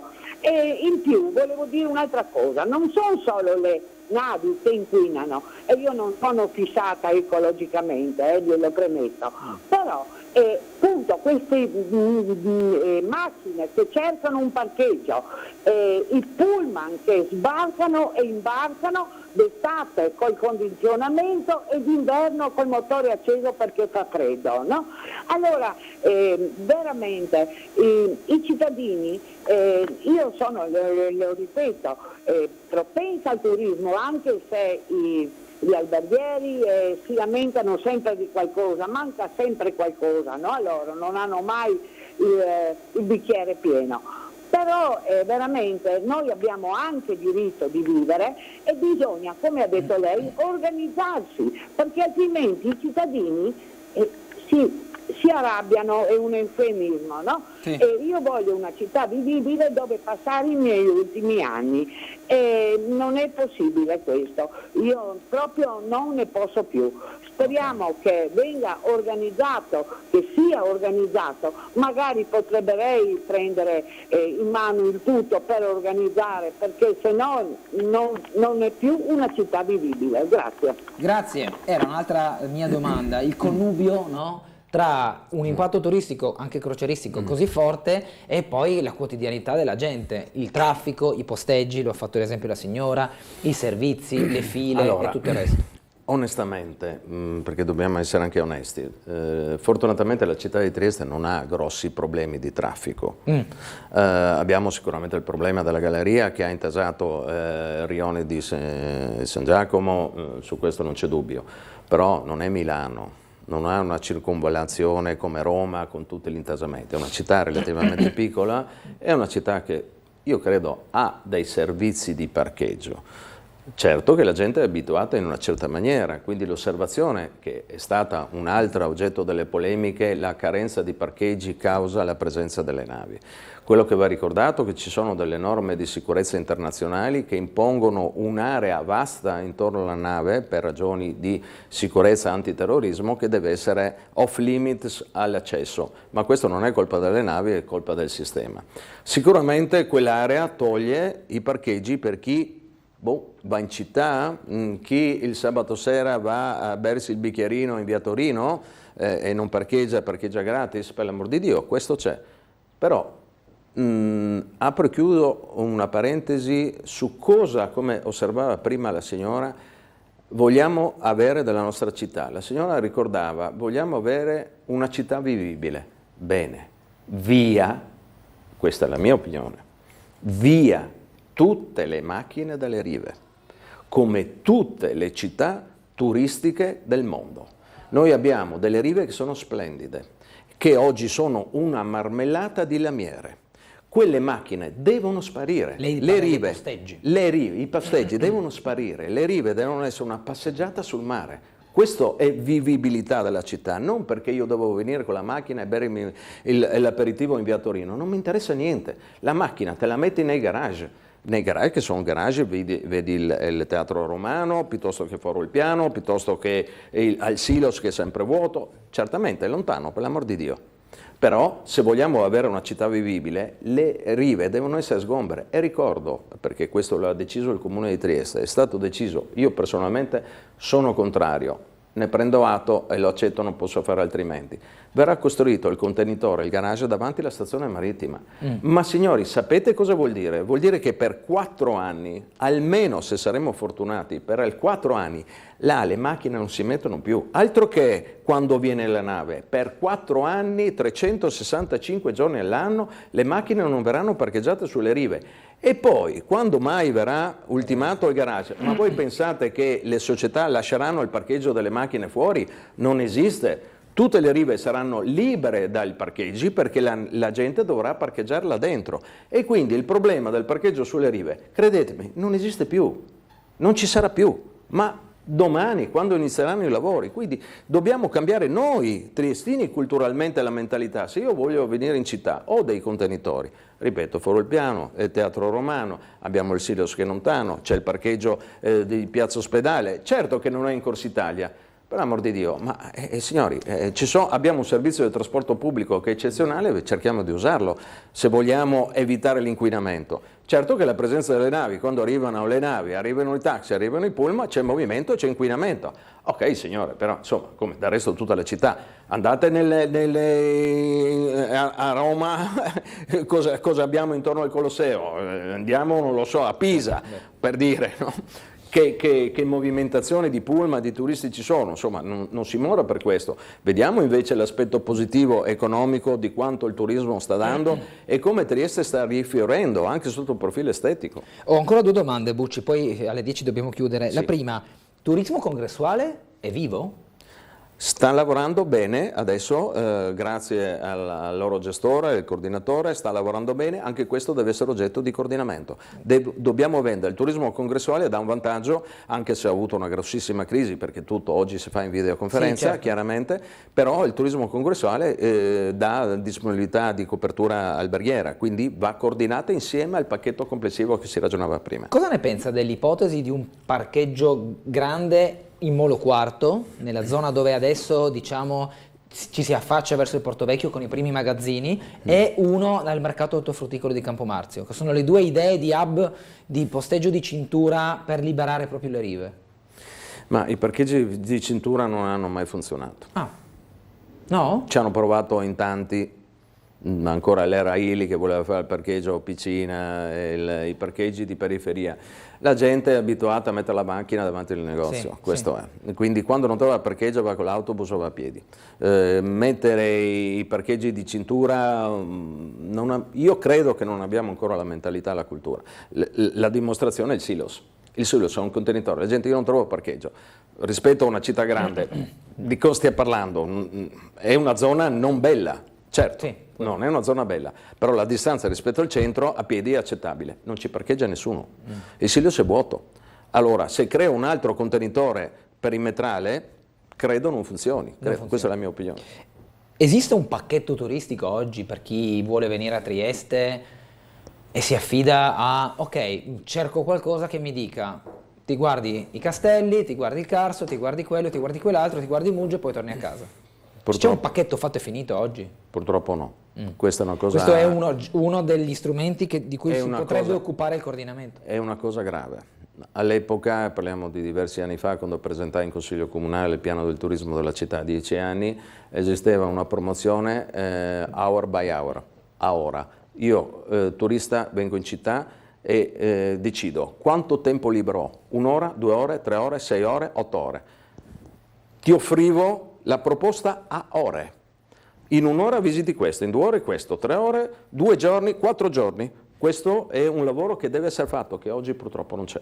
Io ringrazio tanto Maurizio Bucci per essere stato con noi e aver chiarito alcuni degli aspetti che riguardano il mondo della crocieristica e del turismo, che noi talvolta apprendiamo da idee personali o anche da sfoghi social che poi dettano talvolta la linea, però insomma bisogna anche avere un po' di numeri talvolta per poter ragionare. Grazie a voi dell'invito, non abbiamo avuto tempo di spiegare quali saranno le grandi navi che verranno, perché arriveranno delle bellissime navi già questa stagione. Magari ci rivediamo un'altra volta e potremo riparlarne. Grazie a tutti e arrivederci.